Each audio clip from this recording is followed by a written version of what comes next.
History to be preserved or history that will be taken hostage forever. First ever fatal four-way in history for the Intercontinental Championship. The women's tag titles on the line, and we're going to literally bust each other up in a Sin City street fight as three women duke it out over the WWE Women's Heavyweight Championship.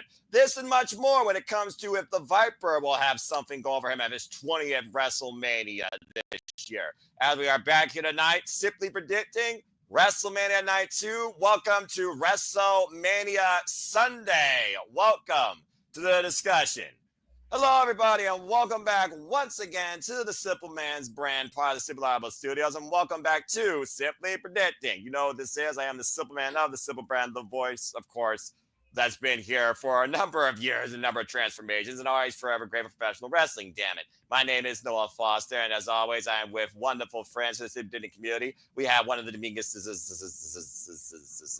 Mr. Reliable Walter Cruz, and the Renegade Wrestling JJ Woods. And thank you for those that are tuning in live or on demand. Please like, subscribe, comment, tell a friend. You will find the link to predictions form in the comments down below and also in the description. And if you want to dictate the conversation, super chat or PayPal the passions, it truly is as simple as that. And if nothing else, may this be wholesome and bring some positivity to your day or evening and celebrate professional wrestling. Damn it. All right, let's go ahead and get everybody's thoughts before we get right into the discussion tonight. First up, once again, JJ, it's once again your and my magnum opus of professional wrestling calls this coming weekend. Lord help us. We already got for night one, but now it's night two. It's a whole different story, to say the least. So how are you feeling about it? I'm feeling good. I'm feeling good. I am very much looking forward to night two. Probably more so than night one, if we're being honest. Night two traditionally is the real night of WrestleMania, if you will, now that it's become a two-night thing. Night one is the appetizer, the hors d'oeuvres, the pre-meal. Night two is the main event. That's the main course, all the way up to the icing on the cake with your dessert. So night two should be good. We still have the huge question mark as far as Randy Orton, as you said. We still don't know if any other matches could be added. For all we know, the hot mess could throw out an open challenge. So we're just going to have to see how things develop with SmackDown on Friday and night one. Cause and effect, as it seems to be the story when it comes to two nights. One thing's for sure, we are definitely going to be reliable in WWE's booking, where we're going to have all the emotions, good, bad, or indifferent, or fickle. And speaking of emotions, shout out to the No DQ Review and the Cleaver Con Andrew, who's been the moderator as of late. Good to see you, of course, my Ohio brother. I look forward to engaging with you soon. And good luck in your wager, by the way, on Saturday night. So again, please follow the Cleaver Con Andrew for your prime cuts and all the discussion you need on the No DQ Review. One of the matches will be sponsored by that too. Speaking of reliable, no one's more reliable that I've come to know in this world of professional wrestling fandom and friendship than my brother from another mother here, Walter Cruz. Walter, good to see you once again. How you feel about WrestleMania 41 Night 2? Good to see you too. I'm feeling good. Uh he mentioned Randy Orton, and I just thought about that. I think Backlash is in St. Louis, so you got to do some story from WrestleMania. His story to make his story continue on to Backlash. So I feel like they have to do something. Like, what's WrestleMania without Orton? He had to miss because of his back such a long time. Like, we got to get him on the card. So they are going to add something. I don't know what night they'll do it. Maybe you add a segment night one and he gets to fight night two. So we'll see. Well, I mean, as we saw before business was interrupted by Solo Sikoa, he and Nick Aldis was trying to handle a matter of that regard, and we didn't really get an answer. So maybe Friday night will shed some light. Also, again, injustice, injustice towards the hot mess. I demand someone to literally impeach who embargoed her from WrestleMania. This is bullcrap. I'm not gonna rant anymore tonight because again, I'm fine. I'm fine. But I'm fine. Everything's fine. but what if we get her on the show and then she loses the title? Don't you put that on the. I'm just throwing it out there because in my fantasy booking world, Chelsea Green puts out an open challenge. It gets answered by Roxanne Perez and she dethrones her for the title. And that's how Roxanne makes her official transition to the main roster. I can Not a see bad that. And you job. got Roxanne US champion, Lyra Intercontinental champion, both NXT women's champions. So maybe it's a good thing that Chelsea isn't on the card because if she is, she'd probably lose the title. Silver linings, Noah. Silver linings. The juxtapositions, the best of times, the worst of times. I'm not reading that book on the air anytime soon, but I kind of can see what you're talking about. Plus, the week literally after WrestleMania, between the Raw and the SmackDown, that's very much a huge possibility because we've seen those shocking off factors before. Hello, Paige. But we'll see. But still, justice for the hot mess and her secret Hervis. That being said, before I introduce our last reliable friend, what do you guys say real quick, Walter? You know what just popped in my head? What I would do if you're not going to defend the U.S. title? What? You could have debuted Rusev and brought Lana back. Talked all this junk, opened a challenge. Chelsea could have came out, and that's how you get Matt back into the company. Like it's Matt and Chelsea against Rusev and his wife. Like you could have did something like that. They both are couples. You could have did something like that. And Matt's a freelancer that could have come out back at any time. But I don't think she was part of Rusev's deal though. I don't think she's coming back. It's just Rusev alone this time. Well, that remains to be seen because Rusev Day, I'm sure, will be celebrated again soon without Matthew Raywalt bringing it in. But again, I understand where the booking comes from. I mean, we got a wild booking idea here. Hello to Warrior 99, where the glamour. Mariah May could dethrone Chelsea Green. I wouldn't mind that match, but as far as I know, Mariah May's with AEW at least through most, if not the rest of the year. But again, you never know. And with Jeff coming into Japan Pro Wrestling, who the heck knows could be underneath the WWE banner before this for historical first ever 2-night SummerSlam. So again, an interesting thought. That being said, you want to talk about history? Thoughts? I think it's safe to say, as long as we've known them, who has interesting thoughts more than all of us combined is probably the Dominguez. So it's always great to have the previous longest reigning game night champion, Emmanuel. And shout out to his other half, Arlene. Of course, both part of the W Predictions League. Emmanuel, good to see you. And of course, safe travels and blessings as always to you both as you pursue WrestleMania again, you crazy yahoos. But how are you feeling about WrestleMania 41 Night 2? Right now, like I'm having some audio difficulties, but I can't hear you. But it's fine. I'll fix it right now. My anticipation for WrestleMania is 8 out of 10 for the game night 2. It's pretty level to game night 1. Gonna be some interesting matches and see what happens to Randy Orton. Unfortunately for me, I cannot do any last minute changes for predictions because sadly I'm not going to be able to see SmackDown because due to religious purposes.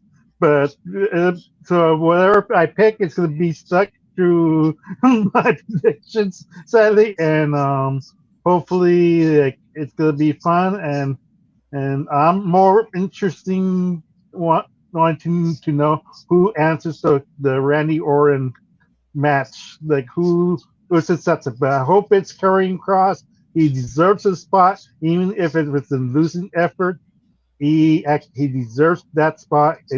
He's from Las Vegas. He needs to be credible, and Triple H needs to start to develop him as a character because him jobbing to AJ Styles is a start, a lot of people are criticizing that it buried him. It did not do nothing for him. But one match does do something. Like, come on, like at least they're trying to do something with him. Like, and that's Yeah. what's important right now. Well, it's also one of those things where, like Randy Orton, Karrion Cross is very cerebral. We saw the attire, of course, that he wore. Yes, I watched Monday Night Raw.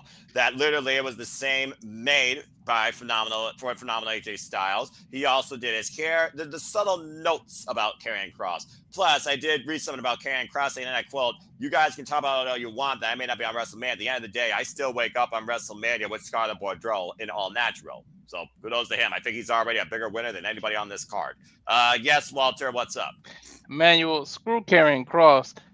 Chad Gable deserves a spot on WrestleMania, and I'm starting a petition because who is this pendejo that comes out of nowhere, signs free from Mexico, and just debuts, bypasses my NXT, bypasses everything, and gets a WrestleMania shot?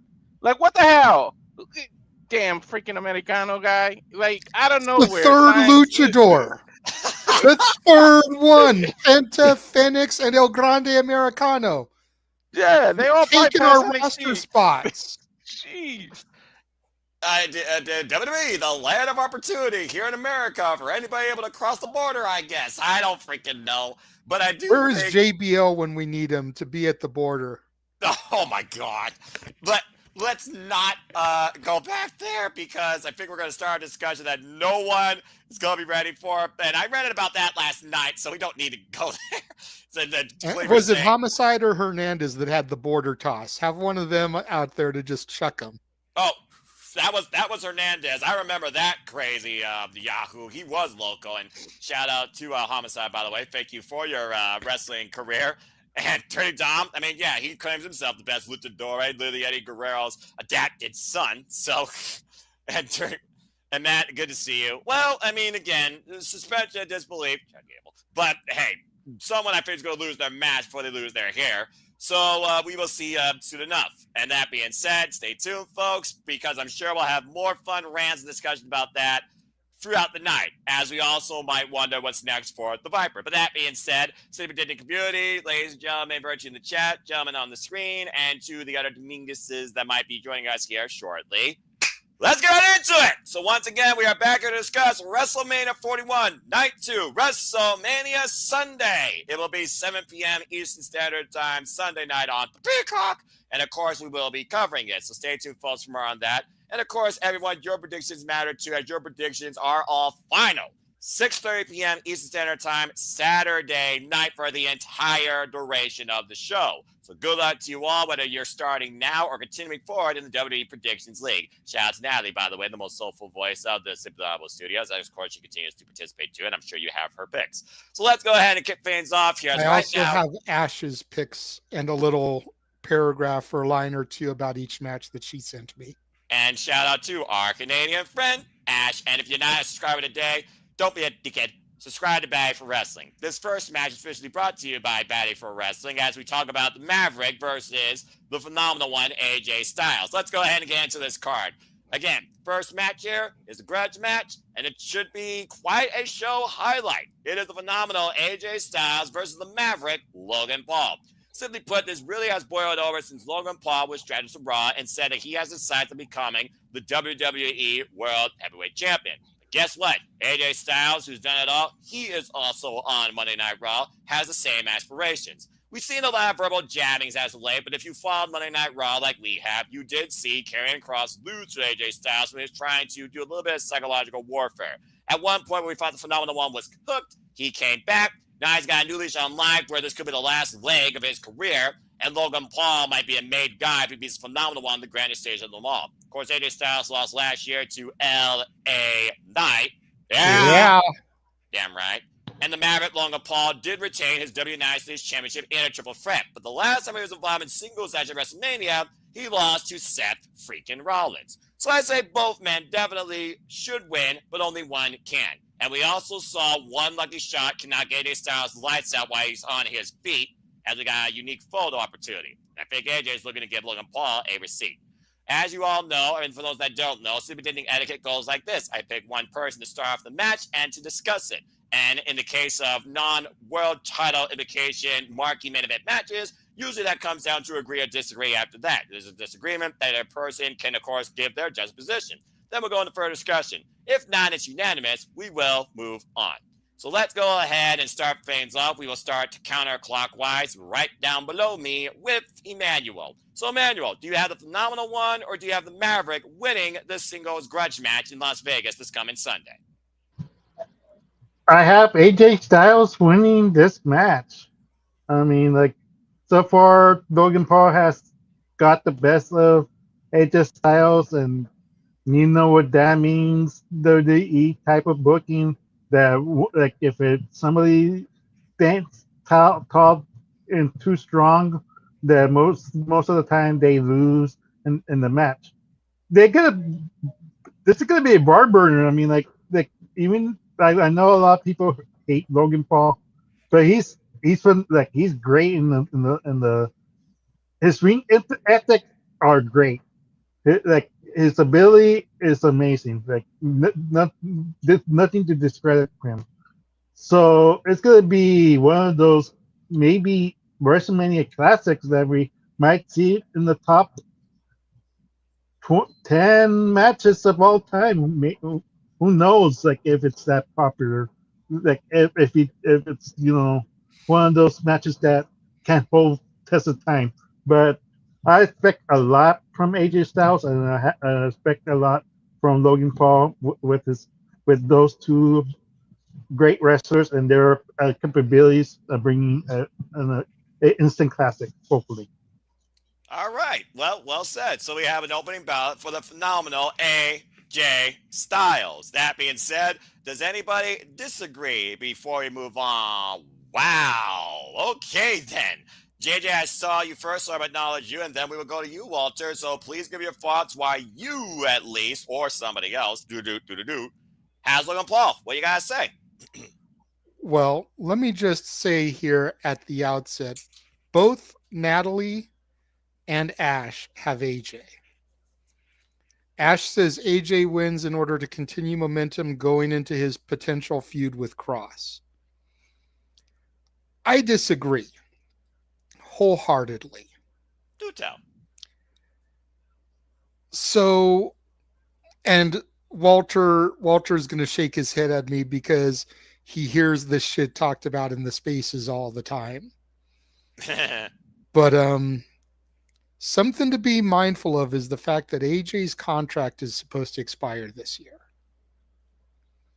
And there's heavy rumor that him and some good brothers may go take a contract from TK.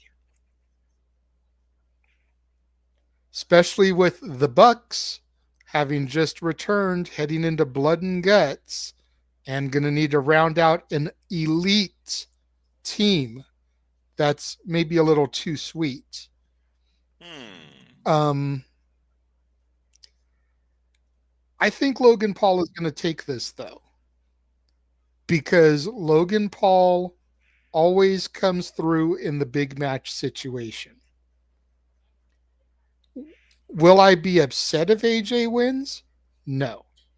If AJ wins, will I think that all these rumors that people have been pumping up for the last months in the spaces is complete and utter a bullshit? A bullshit. Go Absolutely. Check out the spaces, folks.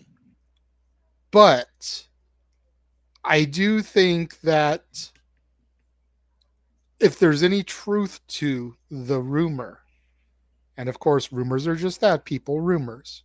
Right. But if there's any truth to the rumor, AJ is going to go out on his back, as most people do. And one final Mania moment, putting over Logan Paul, granted, a part-timer, but a part-timer who's at least going to be here going forward in the future, makes more sense. And if there's anybody on that roster right now that I think is going to psychologically be able to get into AJ's head, I think it's Logan. Because Logan is young enough, athletic enough, and agile enough that he can pull off the moves that AJ can't do anymore. Logan can probably hit the spiral tap. I was literally thinking Logan can hit that springboard moonsault into the reverse DDT. AJ can't do these things anymore.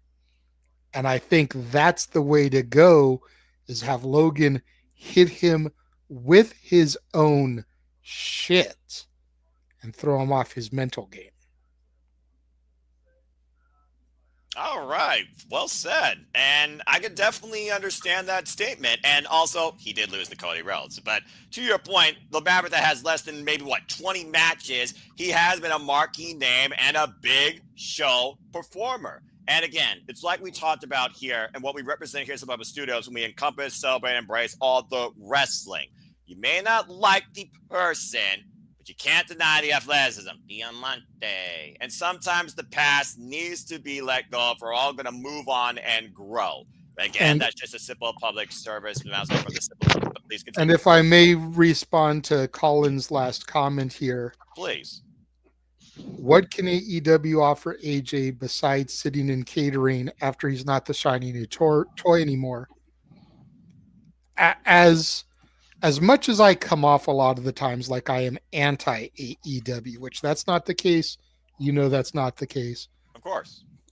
But AEW is going to be able to pay AJ more money for less dates. On top of that, we're going to get dream matches because that's what AEW specializes in. They may have happened before. I don't follow New Japan, you know that. But we'll get AJ Ospreay, AJ Omega, AJ Takeshita, AJ Okada. And even if we just use him at the big four every year, Revolution, Double or Nothing, All In, and then Full Gear. 4 matches a year, plus maybe some Owen tournament, Continental Classic type of shit thrown in there. AJ doesn't want to wrestle past 50. He's 48, 49 now, so he's really only got a year and a half tops left. Yep, I've heard if that. If Tony is going to pay him more than WWE would pay him for less dates and pick up his friends, the Good Brothers, and put them back with the elites, you can't be mad for getting the money at this point of the game, because it's just going to help cushion his bank account, because AJ's always been touted as a frugal man. Not a simple man, but a frugal man. Respect. You know he's got a nest egg already, but whatever Tony's going to pay him is just going to kind of silver lining his bank account for that retirement. Exactly. It's also one of those things where you give so much of the business. Maybe you just want to have fun at the tail end. And it's also one of those things where you want to go to a different environment, mix it up maybe with somebody else one more time, or maybe for the first time. And to your point, as someone that watches New Japan, it was Kenny Omega that ousted AJ Styles from Bullet Club, but they never met each other in the ring in a match. So that is definitely a big what if that Madman Tony Khan would definitely try and book if the Phenomenal One was willing. And again, we don't dictate the future, but we love to fantasy book it. We are fans with this aspirations of what we want to see. Speaking of fans with aspirations of what we want to see, before I give it to Walter Cruz, there's the other Dominguez and lovely Arlene. So Arlene, good to see you. We'll get to you here in a moment, but I just want to bring you on screen, of course, and welcome you to Simply Predicting, as we all, of course, appreciate and love you. But that being said, folks, again, we do not dictate the life of any of these people that entertain us. And your fandom should not be dictated by the letters they represent based on the company they work for. Follow the careers of those you care about and leave out the Twitter twat madness aspects and opinions out on the internet, and don't let it dictate your fandom. That's all I have to say. I know how we feel about Mami and Tony Khan. I've heard the fickle debate about Triple H not quite cooking, blah, blah, blah. And there's even been talk about TNA with the fact that Gail Kim isn't there and Scott Moore isn't there, et cetera, et cetera, et cetera, et cetera. It's okay to be disagreeable with what people do in the business, but know that your opinions have no implications on what they do whatsoever with it. Thank you. That being said, thank you, JJ. Okay, so we got a Logan Paul and we got a phenomenal AJ Styles. And shout out again to Natalie and our Canadian Free National, both with the phenomenal AJ Styles. So right now it is 3-1. So that being said, Walter, as you look off into the ether, and maybe JJ got your brain thinking and cooking too, where do you stand on this when it comes to the fact that you believe also that Logan Paul is going to win too? Go ahead. Well, I'm not looking off in the ether. I'm looking at a screen. And first of all, screw you to my son, because the computer has 2 stars and he stole mine. I don't know why he would do that. But sorry, Jamboree talk. It gets hostile in here. You know. I'm aware. Don't get me ranting on video games. That's a rant you don't want to hear from me. And I'll rant all night about Mario Kart and Mario Party. That's not what this is about. Anyway, Hey, we were playing Mario Party before you sent me the link. OG N64 version. Classic. We're going to have to do a Mario Party game night at some point here. But anyway, we'll talk more about that later. Go ahead, Walter. Your disposition on Logan But Paul. anyways, Jeez, please. I know what he just said about the AEW rumors and things, but I'm a firm believer that nothing happens by accident. There's a reason The Rock wore that New Japan shirt. That could be enticing to certain wrestlers. It could be Jeff Cobb, but it could be letting AJ know that we can work with New Japan too, so that he doesn't pass up, so he doesn't go to AEW. They can do that. I don't think he's winning though. I think it's Logan Paul, because WrestleMania is the kind of showcase that brings in casuals, people who don't even watch wrestling watch WrestleMania. Ding, ding. And what bigger star you have in celebrity? I'm sorry, all due respect to AJ, than Logan Paul. Logan Paul brings fresh eyes from everybody, from all walks of entertainment. You got to showcase Logan here. And I know people hate it and everything, but Logan he's going to take the win. And I think AJ's willing to put him over and make him look like $1 million. And believe it or not, this could steal the show. Like, this is the sleeper that everybody's talking junk on this match. And this could be that Shawn Michaels go follow that type match. So I think Logan wins here because it's a smart business decision, because all the extra eyes that are going to be on WrestleMania. And of course, we know the biggest business venture in WWE is WrestleMania when it comes to every metric possible that we will hear from Patrice Vec following each night. So, well said, Walter. So, of course, we have the Maverick Logan Paul for Mr. Reliable. And also, again, shout out to Cleaver Continental that only can cook also in the kitchen, but also can cook on the NotiQ review. Well done, Master Chef. And also, respect. Arigato. Okay, that being said, hello, Arlene. Welcome to Silly Predicting. Let's go ahead and get your thoughts now on this match. In case you didn't know, your brother went with phenomenal AJ Styles. So, where do you stand with this? Where we all know brothers and sisters can agree, but more often disagree. Go ahead, your thoughts on this match. Please unmute. I went like this, my brother.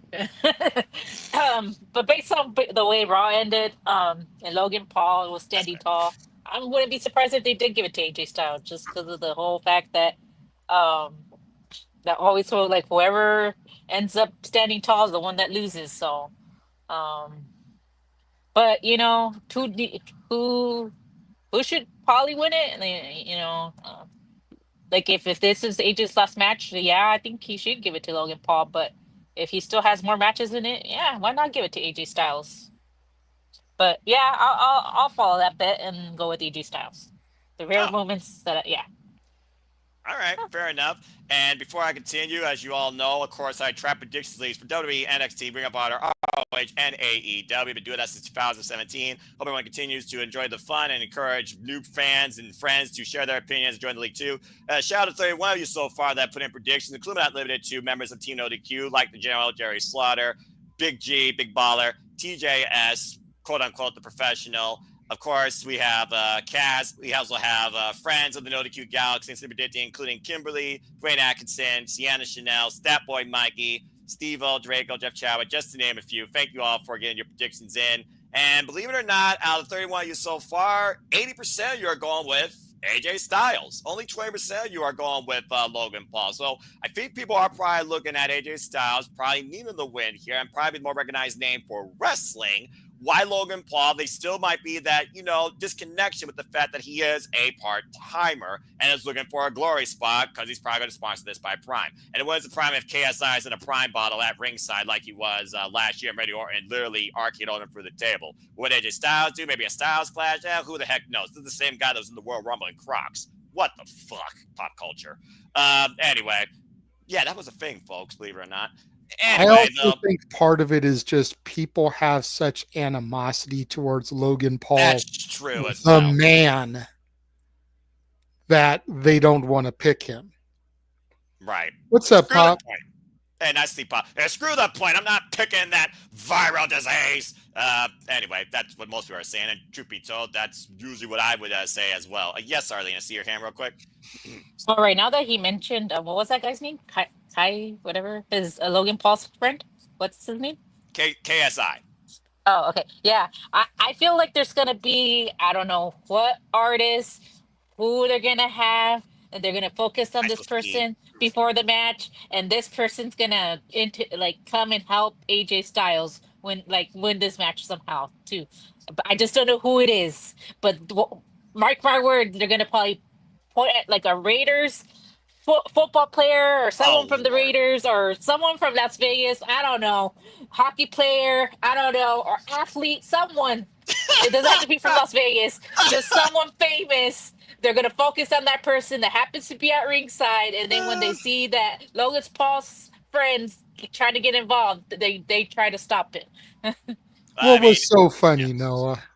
The fact that she brought up the freaking Oakland Raiders football reference, because we saw how the Eagles helped Rey Mysterio to a win last year at WrestleMania, so again, it's not too far-fetched. Hey, rumors are Tom Brady. Tom Brady's a part owner, and rumors are that he might be there, so you never know. That's a big name that could show up. Also a Christian man. There's also rumors that Donald Trump will be there, and him and Logan had an impulsive episode, so... Oh, Lord. Just saying. Oh, again, WrestleMania, it is the definition of everybody could be there, anybody could be involved, and every emotion will be shared on the internet and shown throughout. Good Lord. But that being said, I think in this case, though, because like I said, he's a big show performer, but he's also lost on the big show, and he still looks strong. It's one of those things where in wrestling, you don't necessarily win, but you keep people feeling. At the end of the day, Logan Paul is going to be a talking point. He's going to create a viral moment. It wouldn't surprise me if he and AJ do a big viral spot where both spring off the top rope, off opposite sides in the middle of the ring, and clash. Like they kind did of like how Logan and Ricochet, at the Rumble. Exactly. But this is WrestleMania, so it would probably have bigger implications with a lasting effect. Either way, I think AJ Styles does deserve this, though. I think he does deserve one last big win on the grandest stage if this might be his last WrestleMania. Contract deciding point or, the last legacy of his phenomenal career, pun intended. I think AJ Styles deserves this, so I'm going to go with phenomenal AJ Styles. All right.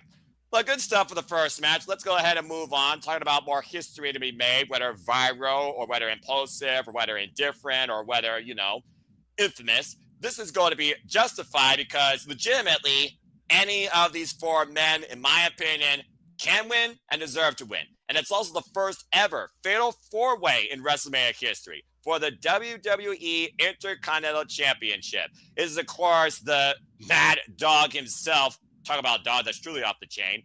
Braun Breaker, and probably the best spear I've ever seen, where I thought he literally broke Carlito in half. That was so damn good.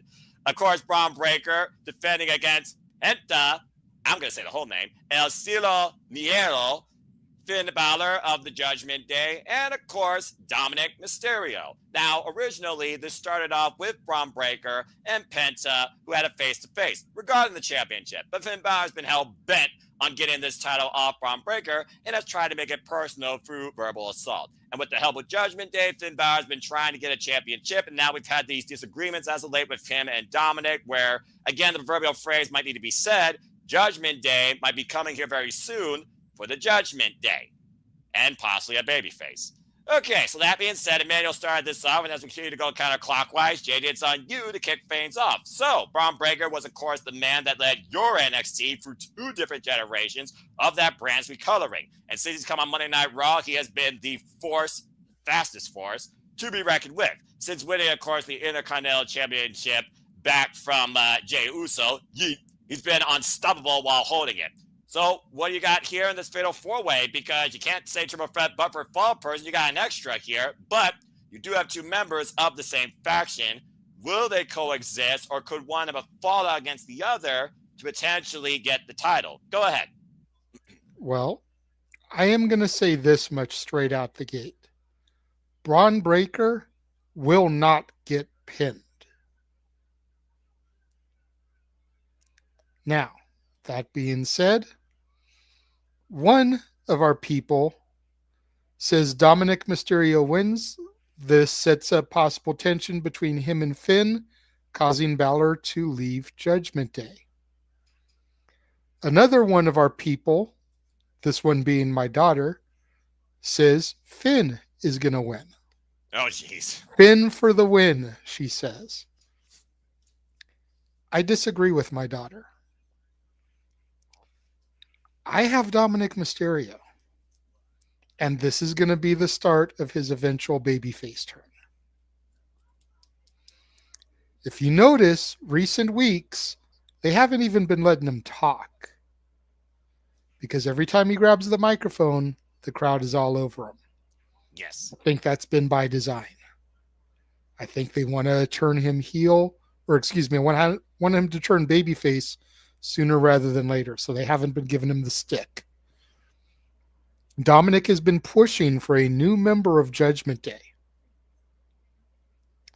I think that Dominic pins Finn. Finn gets excommunicated, and that's how Dom gets his new member, because he beat Finn.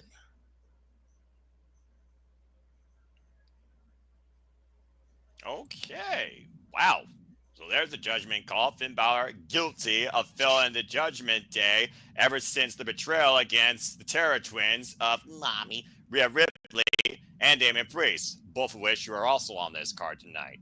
Okay, so there's your opening ballot, folks, for this historic Fatal 4-Way. Again, first ever Fatal 4-Way in WrestleMania history. Of course, the last time we saw the Intercontinental Championship, it was defended in multi-person action back at WrestleMania 39 in a triple threat. And, of course, the champion was able to retain there. I go back to 34, and, of course, we did have a new champion there. Last year, of course, we had a new champion, but it was one-on-one after a phenomenal run of 666 days. So that being said, it's a phenomenal thought here, JJ. We have Dominic. Does anybody disagree? Going once? Got Arlene, go ahead and state your case. It's not that I don't want Dominic not to win, okay? I I just want to, like, before I say why, I just want to remind people that a while back, little Natalie made a pick that she wanted Dominic Mysterio to win Money in the Bank. And we all laughed at her, and I said, we shouldn't laugh because this is what happened with Damian Priest. Now, everybody is on this Dominic Mysterio when a year ago we were all laughing at the idea of him holding the title. This is accurate. Just wanted to point that out there. What a year it has been, and how a year has changed a man. A boy to a man, let's be honest. I think the reason why he's gotten so big, I don't think it's gonna happen, him turning babyface.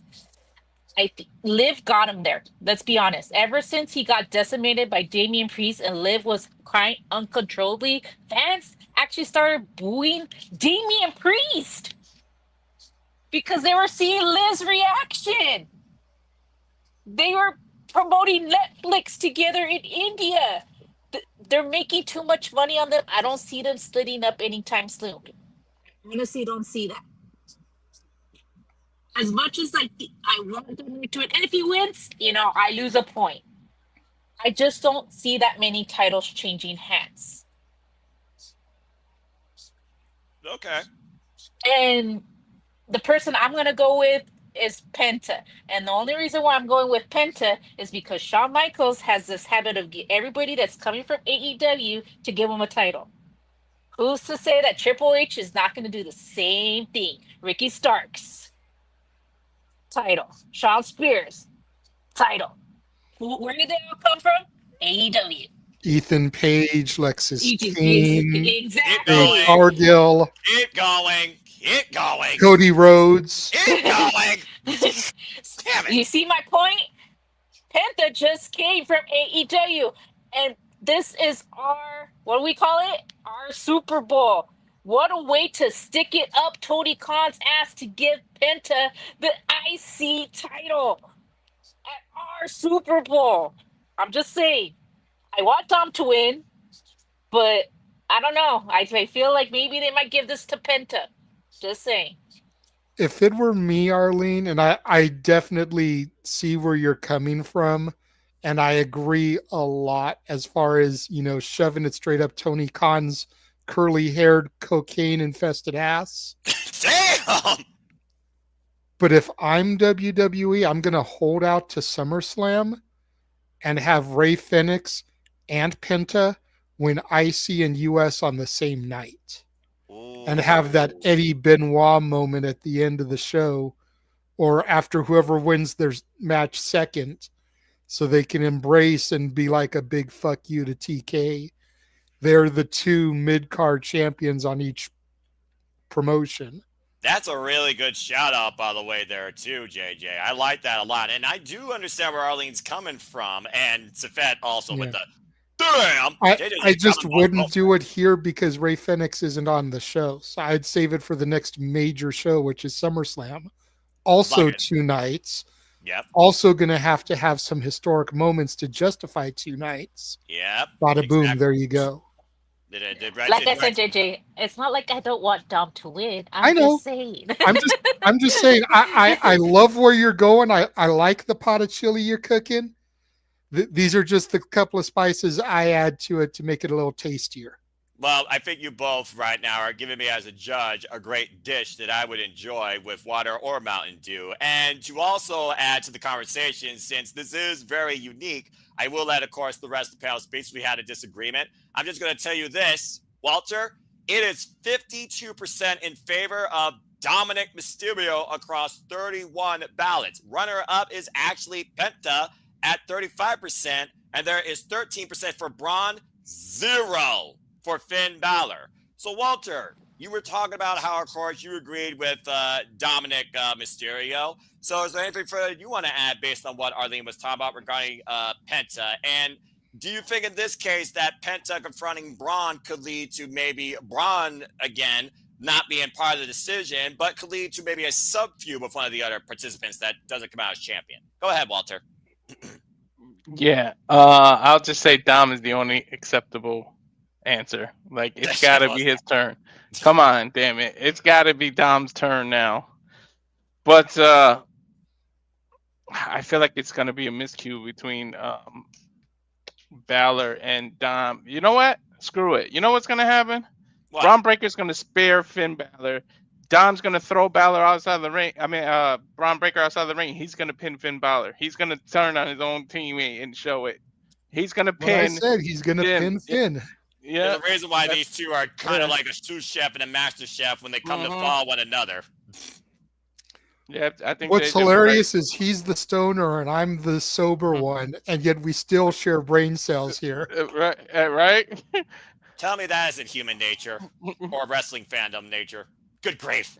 But, okay. you know, It saves you. That's why this is a fatal four-way, because it gets you Braun can lose the title without being involved in the situation. I really feel like you talk about Money in the Bank. Braun's going to be this year's Money in the Bank. He's going towards the world title now. I can see that. I've been saying it for a minute. Early pick is Braun Breaker, Money in the Bank. Cash in on Cena, take the belt off of him. Also, though, I have seen Braun Breaker confront Gunther backstage. Again, nothing happens in WWE by accident. Long-term storytelling, little teases. It's one of those things where I'm just putting it out there because I still am a little bit of two minds when it comes to Yeet.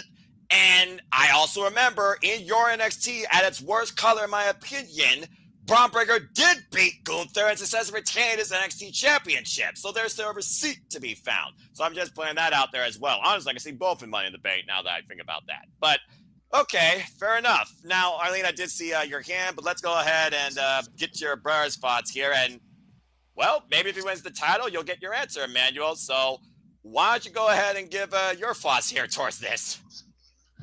Yeah, I have Braun Breaker keeping the title. But what? Yeah. There's too much.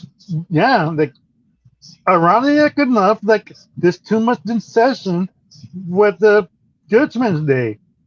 Like Ben and Dom are basically gonna try to, prevent each other from getting the IC title. Penta is new, which he doesn't need to get the fall. He doesn't need to get pinned. Most likely, what's going to happen is the poor Finn's going to be the fall person. Everybody's picking the Finn as a fall person. But in a fatal four ways, yes, it does protect Braun. He doesn't need to take the pin and lose the title. But it also speaks volumes if he keeps the title run keep going and shows his dominance between these three people. A faction could defeat Braun Breaker in the IC title. Okay. That's all you need. That's all you need. That's all you need, because yes, you want to move on for Braun Breaker for the world championship, but there's no guarantee Gunther is even gonna held the title.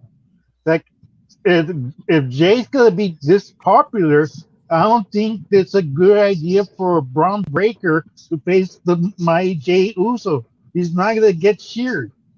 It's a great idea, JJ, in the long term, but it's I don't think he might be there yet. But who knows? Maybe I'm wrong, for all I know. But for me, it makes more sense if somehow, some way, the IC champion stays champion, and Arlene's prediction saying that not that many titles would change, and that's which this is one of them. The IC title is not going to change hands at WrestleMania, and Judgment Day is going to be questioning about leadership. Why did Finn keep costing Dom the IC title? Why did Dom keep costing Finn the IC title? There's going to be discussion. That's the next story. And who's the real leader of the Judgment Day? Well, Backlash is the next show, and the name verbatim should detail the stories going in. And I imagine, based on if your prediction comes true, or if regardless, Judgment Day does implode here at WrestleMania Night 2, there has to be backlash from within the group. And I imagine it has to come from Finn Balor and Dominic Mysterio. But looking back at what I saw on Monday Night Raw as well, let's not forget Finn Balor was looking on from the entranceway after everyone else was wiped out by Penta. But Braun Breaker has also gotten literally the better of each one of these men at some point. Yet again, though, we know Carlito, he's there. He's going to be there. There's no disqualification, fatal four-way. So that also could come into play where Carlito decides to help who for the Judgment Day. I mean, where does Carlito stand in all this? That might be the bigger question here, because we know Liv Morgan's going to be in action, or she's going to be massacred because she's a masochist, regardless of result in that tag time match we'll talk about here shortly. But that being said, I I've been kind of indifferent to Dominic Mysterio, but you cannot argue that he's probably been one of the most valuable workers and improved workers in the WWE ecosystem. And he's proven his worth being a previous tag team champion. He's also proven his worth being previous NXT North American champion. I think after what we've seen so far this year from him and this idea of him turning babyface, the Intercontinental Championship would be a way to go to really try and bring that home in a way. So I'm actually agreeing with the majority of you, and I think Dominic Mysterio is going to become the new champion. I love the fact that none of us said Finn Balor because no one said Finn Balor yet in the poll. Finn Balor, he's just there. So it's just one of those things where I can see Finn Balor, Dominic Mysterio for the Intercontinental Championship. If not at Backlash, the next show, which is probably, I think, King and Queen of the Ring. But yeah, I think we're going to have a new Intercontinental Champion. I'm going with Dominic Mysterio. Now, what does that do for Penta, who's had feuds with the likes of Pete Dunne and Ludwig Kaiser? That remains to be seen. Maybe he and Braun Breaker, they pick up where they left off because Finn Balor kind of intercepted that. And we never truly got a clear-cut winner. And that could also have Money in the Bank implications too, for all we know. But there's going to probably be two storylines coming out of this Fatal 4-Way. And that's usually how I look at Fatal 4-Way matches. So I got a new champion as well. I'm going with Dominic Mysterio. I see you thinking, JJ. What you got to say? You know, I think I might change my pick here because I'm remembering a backstage segment from a couple years ago, back before a certain blonde and Daisy Dukes got put out with injury, that talked about bringing down the Judgment Day.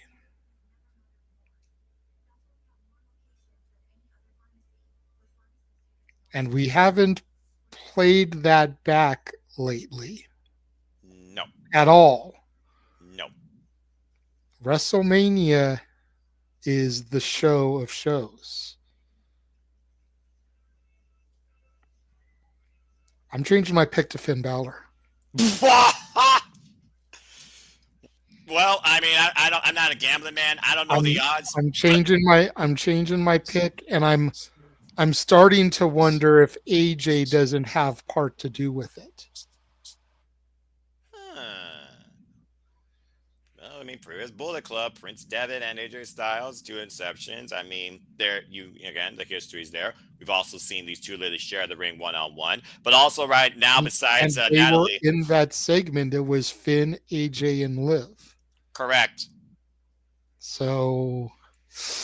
All right. So the father agrees with his daughter. So 2 out of 36 people have picked Finn Balor so far. Yes, Arlene, I see your hand before we move on. And good luck, dude. May you hit the jackpot. Otherwise, you're going to bust. What do you got to say real quick, Arlene? I was going to say when you said the percentages and you said 0%, I was like, that's not true. 1%, because Natalie was going for Finn Balor. I just wanted to correct you. Well, I mean, I was looking at the now poll. It's 2% because, right. Maybe 1.5 because JJ's going. Well, I'm not doing the math. I'm not doing a calculator right now when it comes to what is 2% of 31 on a form. Add 5 to it. This isn't a math class, all right, even though math's my favorite subject. But maybe I'll do that a different day. Anyway, let's not turn this into a math lecture, but thanks for that. All right, well, good stuff, everybody. Let's go ahead and move on here. Oh, that was fun. Let's see what we got next. Well, speaking of Judgment Day, cause and effect, maybe the end, it implodes. Maybe something better comes out of it. Maybe something changes. Either way, we're going to watch this. We're going to watch it. We're going to watch it all play out.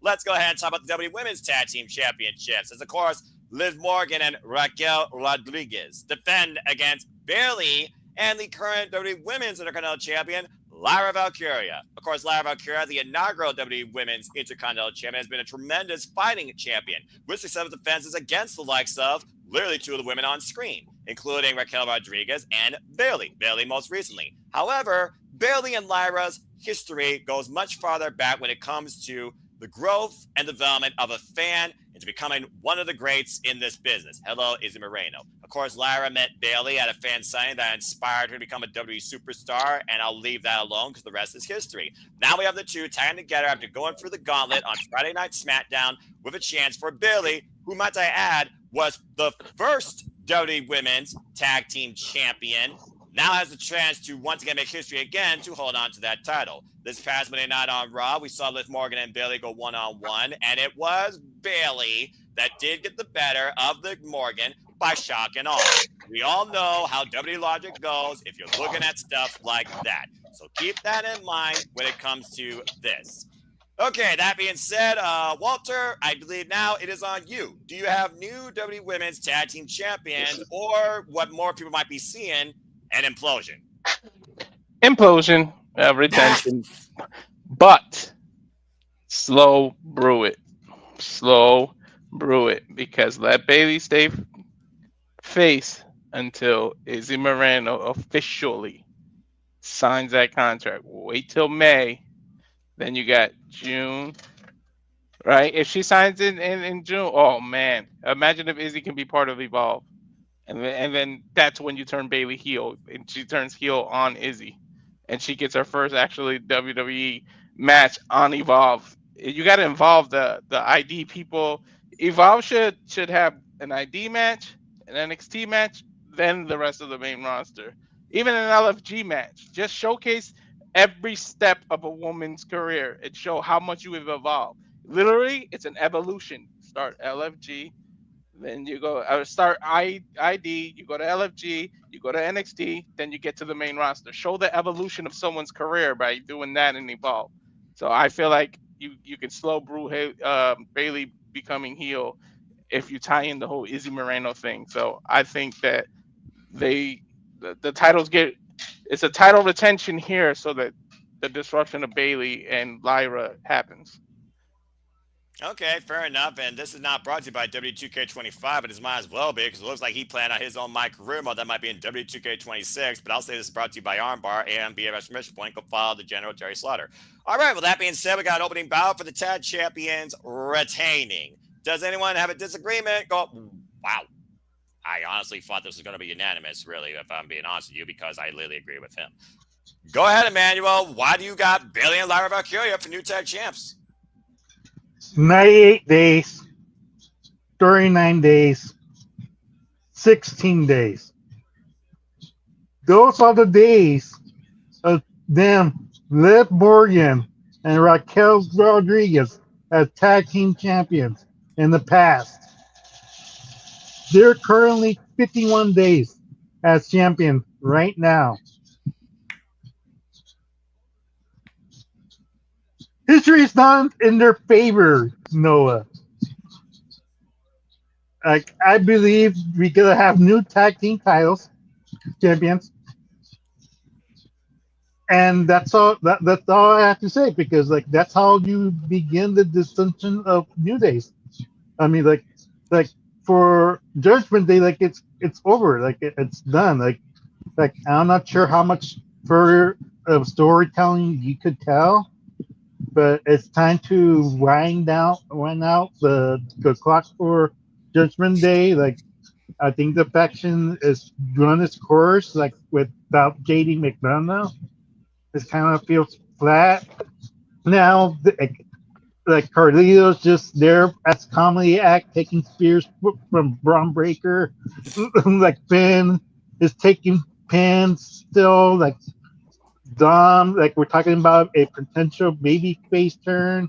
It's all signs that it's time for the Judgment Day to finally ride down the sunset, and we're gonna have new tag team champions. Like Bailey is gonna be the workhorse of this faction.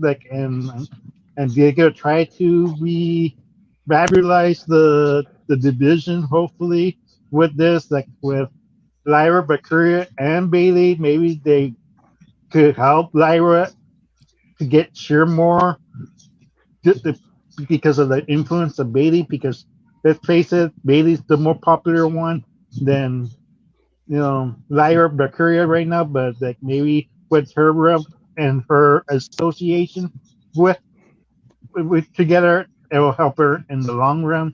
And hopefully it does, and Lyra becomes woman champion one day. But that's what I think Triple H is gonna do. Like Liv and Raquel as a tag team is a joke. They don't provide anything in the division. That's all they do. They just laugh and they attack people that. They're not really a good tag team. So Still another star. Shit. I'm gonna remember that when your tuition bill comes. Well, Walter, Oh shit! I'm not on mute. Oops. That's a shenanigan highlight right there. Okay, well, that was interesting, and that's definitely approved. Well, that being said, you are in the minority. 25% have Lyra and Bayley winning, while 75% have the tag chance retaining. I also think Liv Morgan, for what it's worth, and JJ can attest, because he's even said it on the air, no matter how, and I know JJ, that's why I said it, believe me, Armando.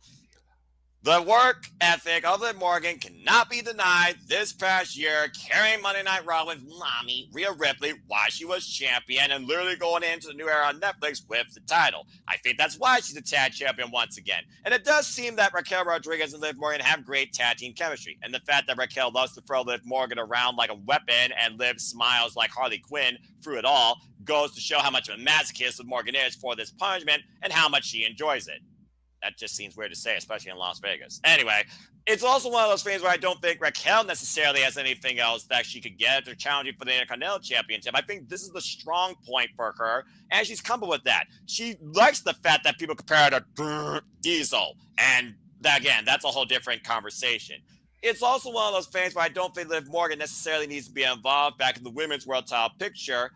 And Bayley's kind of done it all, and she has not had lately the strongest track record. I also think it's super weird that we've segued, literally swerved into this when I thought we were going to have Bayley versus Roxanne Perez possibly stand and deliver, or even have some sort of grudge match heading into WrestleMania season. And what's the last thing Roxanne did? She lost to Tiffany Stratton, so it sounds like both women here are on a losing end. And I don't think turning Bayley heel solves anything right now when the heel on Monday Night Raw is literally Liv Morgan. Plus, you have Ivy now, who gave a commendable effort against Lyra Valkyria. You talk about work ethic. I think Lyra's had a stronger work ethic as the inaugural WWE Women's Intercontinental Champion, setting a pace for this title as a workhorse championship for the women in WWE, because that's always what the Intercontinental Championship was meant to be. Shout out to Pat Patterson. So I respect Lyra's run. In fact, I think she's had a stronger run of competition than the hot mess Chelsea Green. But Chelsea Green's been more marketable because Chelsea Green. It's also one of those things, though, where I do think, looking at this, it's kind of interesting to think Bayley and Lyra could do this, because Bayley is a history maker, and I think it'd be a really cool accolade. And also, what other teams do you have besides these two right now when it comes to women WWE Tag Team Championships and what we saw on SmackDown? Just saying. So if this is going to continue, I think they're going to hot-potato these for a little while, and I think there could be new tag champs. But for now, I am going to go with the safe bet and say the tag titles will retain. I don't think there's going to be a heel turn, but you also got to look at chemistry. You look at history, I look at chemistry. Liv and Raquel know how to work together for an extended period of time. Bayley and Lyra just started. And while they survived 4 makeshift tag teams on SmackDown in a single night, that's still just a single night. I say the tag chance retain. All right, now, does anyone else have anything further to add regarding the championships, the champions, or this new team? Or shall we move on with Emmanuel being the only one for new tag champs? But I do see, JJ, you have a thought, Sonny? No, I'm just going to say go ahead and put down 3 more champ retentions over here. For Natalie, Ash, and you. 3 Yes. wise individuals. Okay. All right, see, that wasn't so bad.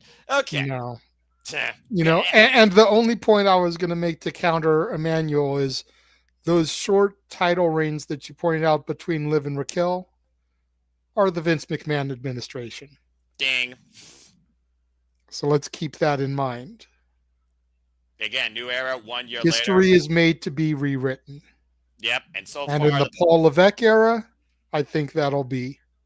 took the words Because out of my mouth. realistically speaking, and I think you made this point, Noah, what legitimate team is there to challenge them? Katana and Caden, buried. Secret Hervis, Damn it. jokes. All the legitimate teams are down in NXT. That's why they're having a number 1 contendership match on Stand and Deliver for the women's tag titles. Because all the real teams are down in NXT. I've said that verbatim. Anyway, yeah, these women tag titles are a joke, but Bayley and Lyra are not a joke And for what it's worth, I don't think Liv and Raquel are a joke either. And I do think this match, they're going to prove a point why we are tag teams. Maybe these championships don't matter, but we four do matter. Damn it. Anyway, yeah, chance retained. Okay. Well, moving on from there, Arlene, it is now on you as we've gone full circle. And this match is going to be brought to you by any mobile game you play from a casino. Let's get punny, shall we? Chat, have fun with this. And Arlene, have fun with this. Place your bets, go wild. We're going to have a street fight in Sin City, Las Vegas. Damian Priest versus Drew McIntyre. Of course, we've literally seen these men go on site with each other, with everything, including not limited to a car hood in London, Crimea River, as well as still ring steps. This really escalated, though, going all the way back not only to the Royal Rumble, but the Elimination Chamber, where Drew McIntyre felt he has been screwed since returning back from Hell in a Cell after the fallout with CM Punk.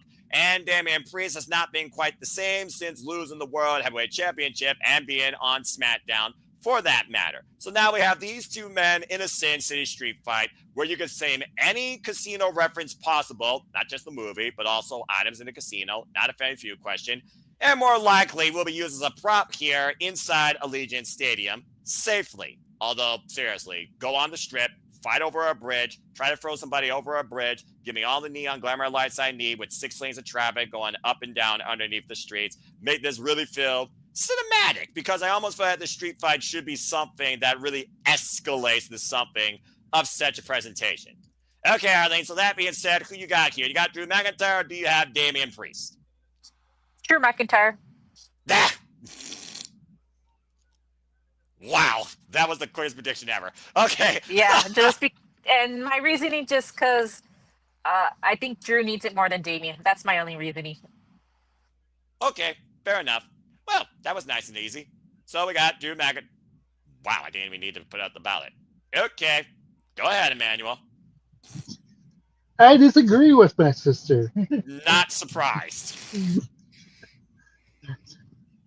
Yes, like I get it. A lot of people want Drew to win, and he needs the momentum. He needs the win, but he did get a win at WrestleMania 40, and he won the title. True. And then he lost it, just like that, against 5 minutes, Damian 46 Priest. seconds. Yep, against Damian Priest, and he's gonna do it again. And then now, longer match. There's more future. Longer match. The 5 minutes and 46 seconds. Okay. Yeah, sure. Like it's they need a longer match. People were crapping about like why do we need this match? Like there's no history, there's no story. That's your storytelling, people from WrestleMania 40. This happened, and Damian Priest has been a thorn to Drew McIntyre. It's ridiculous that people are complaining about this match. I'm really looking forward to this match, and like I did not see Raw, like I said, and I still haven't seen Raw. But the last time I saw Damian Priest, he was unconscious, dead eyes, like looking up in the sky, like, and you want me to believe that Drew McIntyre is gonna win just like that? That this just shows that Damian Priest is gonna win this, unless something changes and SmackDown that Damian gets the upper hand against Drew, but I won't be able to see it, unfortunately. But that's my pick right now, like Damian Priest, because they're trying to make more baby faces, because and because John Cena is gonna need the opponents, because that's the key. That we because if Jay Uso is going to be the champion, we need more challenger for John Cena if he does win that title. Okay. Well, I like the fact that you are adding context to this match. You are trying to make it interesting. And to a degree, believe it or not, it actually is kind of partisan here with this match, not only amongst you two, but amongst the poll. In fact, Damian Priest is in the minority. 42% for Damian Priest, while Drew McIntyre has 58% of the vote across 31 people. So that being said, it is a split, so let's go ahead and get other people's thoughts. it's one of those things, though. Again, JJ, some people might call it a bathroom break. Some people might call it a reason to play solitaire on the phone. I have a Johnny Cash deck of cards. We want to play high and low. But I figured a way we're going to have fun. And you kind of need that buffer, that, that quiet time to go get a drink or a snack, or who knows, they might even fight up in the concession stand. You might see them there. So, I mean, get your commemorative WWE Cup and then find Drew McIntyre, takes it from your hands and throws it in Damian Priest's face, and then sell it, case in point, on eBay for $50,000, because that's what people are willing to spend sometimes, the most miscellaneous of objects. And who knows? I mean, maybe we'll get Joe Hendry. Oh, crap. I said his freaking name. Say his name and he appears. I believe in Joe Hendry. We know Drew McIntyre believes in him. I'm just saying, Chris Van Vliet proved it. But hey, he's also in Las Vegas, so we did wonder if he will show up at WrestleMania. I honestly want him to do that. Anyway, that's just something just to add a little bit of lighter mood. Okay, so let's go around the horn and see what you two think. While he is trying to get stars and you are looking up at the stars. JJ, anything further you want to add? We kind of ha-ha this last night, so anything further you want to add? And ironically enough, do you have Priest or McIntyre hitting the jackpot in Las Vegas as far as getting the 3 count? Well, I am speaking on behalf of 3 people. Of course. 2 of us are going for Drew McIntyre. 1 of us is going for Damian Priest. Can you guess who's going for Damian Priest? Natalie's going for Damian Priest. Very good, Arlene. Yep, I know Natalie. I know Natalie. Continue. So Emmanuel made a fantastic point. He just made it for the wrong person. You're absolutely right. We do need solid challengers for the title. Jey Uso is going to need solid challengers for the title, and his name is Drew McIntyre. Because who fucked Drew over at the inaugural Clash at the Castle? Ding, ding. The Bloodline. Drew is supposed to be the Bloodline hunter. So he's going to go get drafted and go Jey Uso hunting. Case in point, Charles. Currently, Charles, Drew and Priest are both on SmackDown. So Priest can go after Cena. Drew can go after Jey. But you've got to rebuild Drew to make him a viable contender. Priest, even though he's lost a step in the ladder, is still a viable contender because he's been winning a lot since losing the title. Drew has not. No. So you start rebuilding here. Drew gets his come up after Priest cashing in on him last year, and then begins his push to the world title again. Whether it's Backlash, whether it's King, Queen of the Ring, or Night of Champions, whichever one they're going with, whether it's Money in the Bank, whether it's Clash in France, whether it's the first 2 nights SummerSlam. Drew versus Us. Yeet. And Drew says no yeet. There you go. Yeah, and I think you hit the nail on the head there, JJ, because going into this, I understand that Damian Priest might a little bit... And let's be honest, in gimmick matches like this, who usually wins? The person you cast is the baby face. But in the Paul Triple H Levesque era, maybe we finally flipped the script on that. I say this is one of those matches that you do that. And let's be honest here, the biggest talking point is probably going to be Snoop Dogg high as hell on commentary like he was in the Philly Street fight last year. That's what's really going to sell this match versus me and JJ trying to break me. So regardless... To your point, you just mentioned matches like this, usually the babyface wins. Yes. Who was the first heel to walk out winning the main event of WrestleMania? Let's see. First heel. Are we talking about last year or in general? In the history of WrestleMania, who was the first heel to win the main event of WrestleMania? I believe that was Rowdy Piper. Negative. He lost the main event of WrestleMania. Did? Oh, that's right, because of the friggin' first heel. Oh man, I'll give you a hint, Noah. What era are we living in now? Oh, that would be. Oh, I see what you did there. Yeah, Triple H. WrestleMania 2000. McMahon in every corner. Triple H retained. Yep. First heel to win the main event of WrestleMania. Who's in charge of creative? Triple H. Your Honor. Okay, motion carried. So, yeah, I'm going with Drew McIntyre here. I think Drew McIntyre needs this win, deserves this win. Otherwise, he's going to be known as the man that got the big moment for 5 minutes and 26 seconds. So, I'm going with Drew.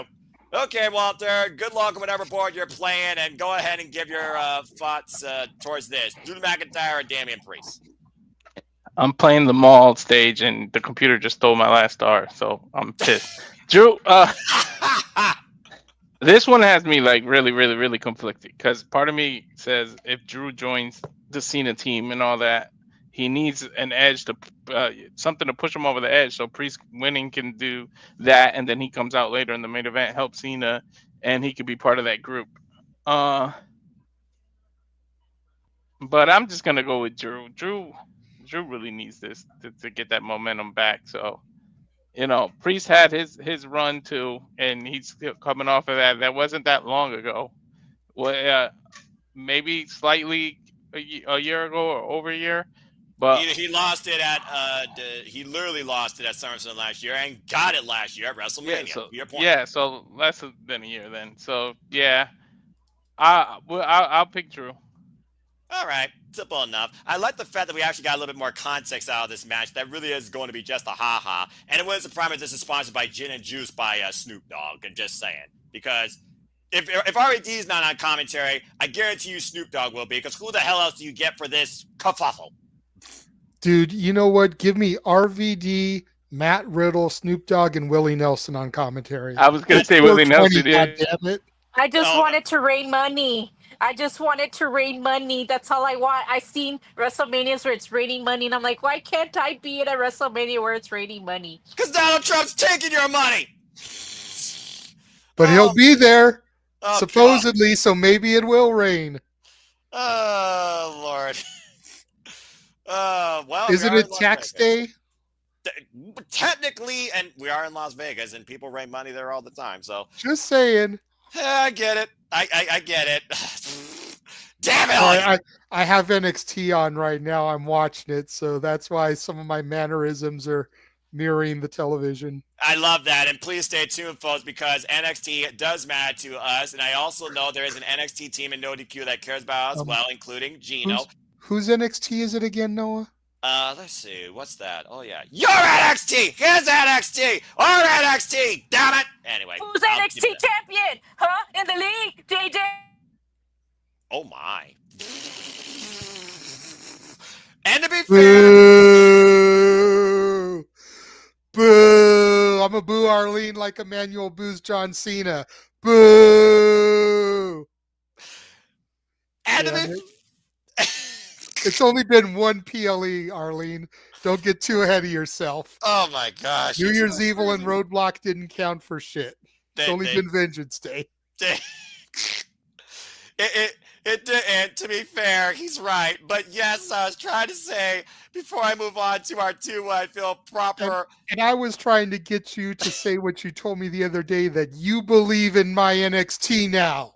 Yes, and again, it's on tape. And I respect JJ and Arlene's opinions, and I respect everyone's opinions, and I respect this NXT and what it's become. The black and chrome is not the black and gold, but it's far better than what it used to be. And again, I used to watch NXT. That's why I got the NXT UK championship. But also to Arlene's point, right now Arlene is also tied in 5 with so many other people after one event, only one event, Arlene. And the team right now, Dwayne Atkinson and TJ as they lead the team. So again, second show, if I'm going to guess, it's going to be 6. So stay tuned, folks, for the NXT form. Did you have to show that second graphic that places me all the way on the bottom, Noah? Did you really have to do that? No, I did history, so I have to show all of them. I have to justify everybody. Plus, who's at the bottom for this one? Ian and Emmanuel. So you're not alone. That being said, but folks, you didn't have to show the other one that showed me at the bottom. You could have just showed the first one, her at the top, him at the bottom. I got to show everybody. Not shown the fact that I'm at the bottom of the other one. You're the one that acknowledged it. I didn't even acknowledge it. Anyway, we're going to stand. Talk your shit while you can, Arlene, because after Stand and Deliver, when the roles are reversed, and my girl is your new North American champion, oh my God, I don't want to hear a thing.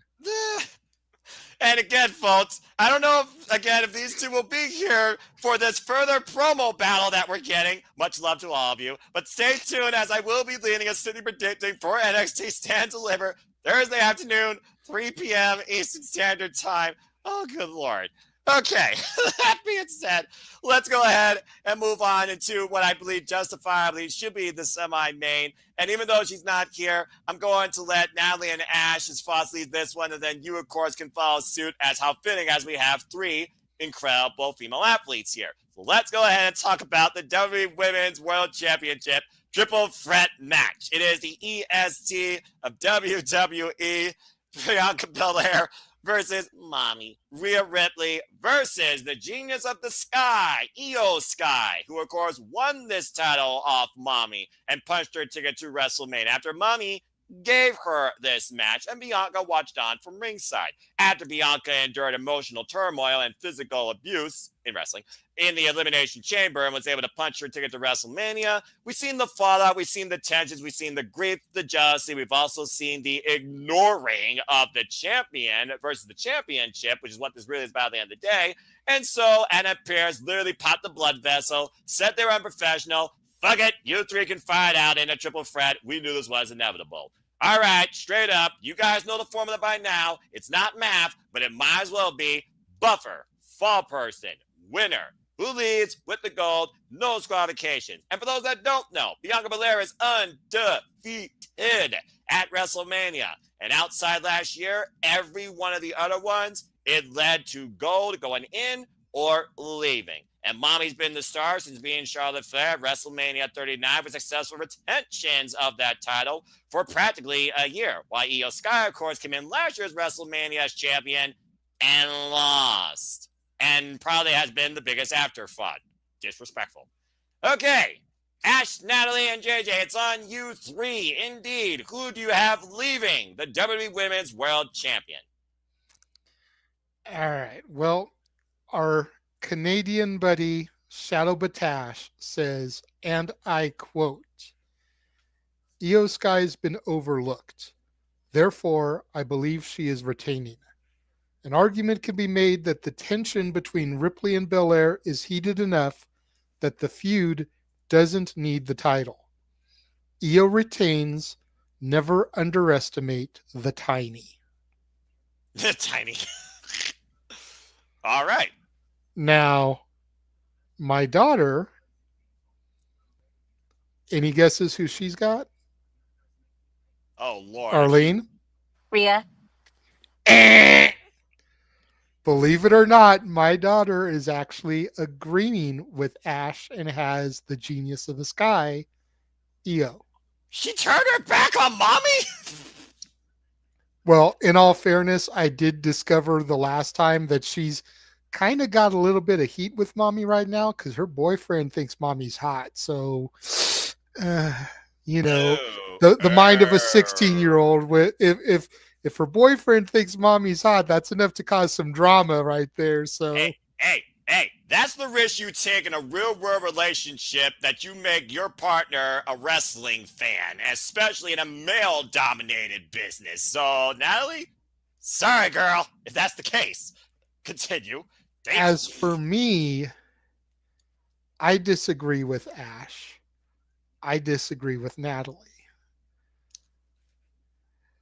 You cannot spell WrestleMania without EST. Accurate. I've got Bianca keeping her undefeated streak intact, once again leaving the new women's champion. Despite the fact that Emmanuel, nice try, buddy, nice try, tried to point out to me via private message earlier that Bianca is not undefeated because she was in the pre-show battle royal at Mania 34 and was eliminated, therefore lost. Pre-show matches don't count though, bruh.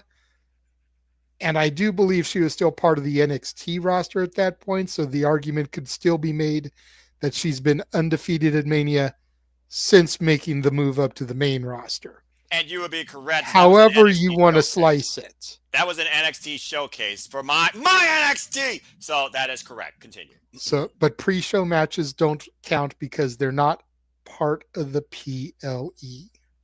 Especially not anymore. So I've got Bianca. I think she pins Io. That way Mami remains strong and you can build to Rhea and Bianca at the first two-night SummerSlam.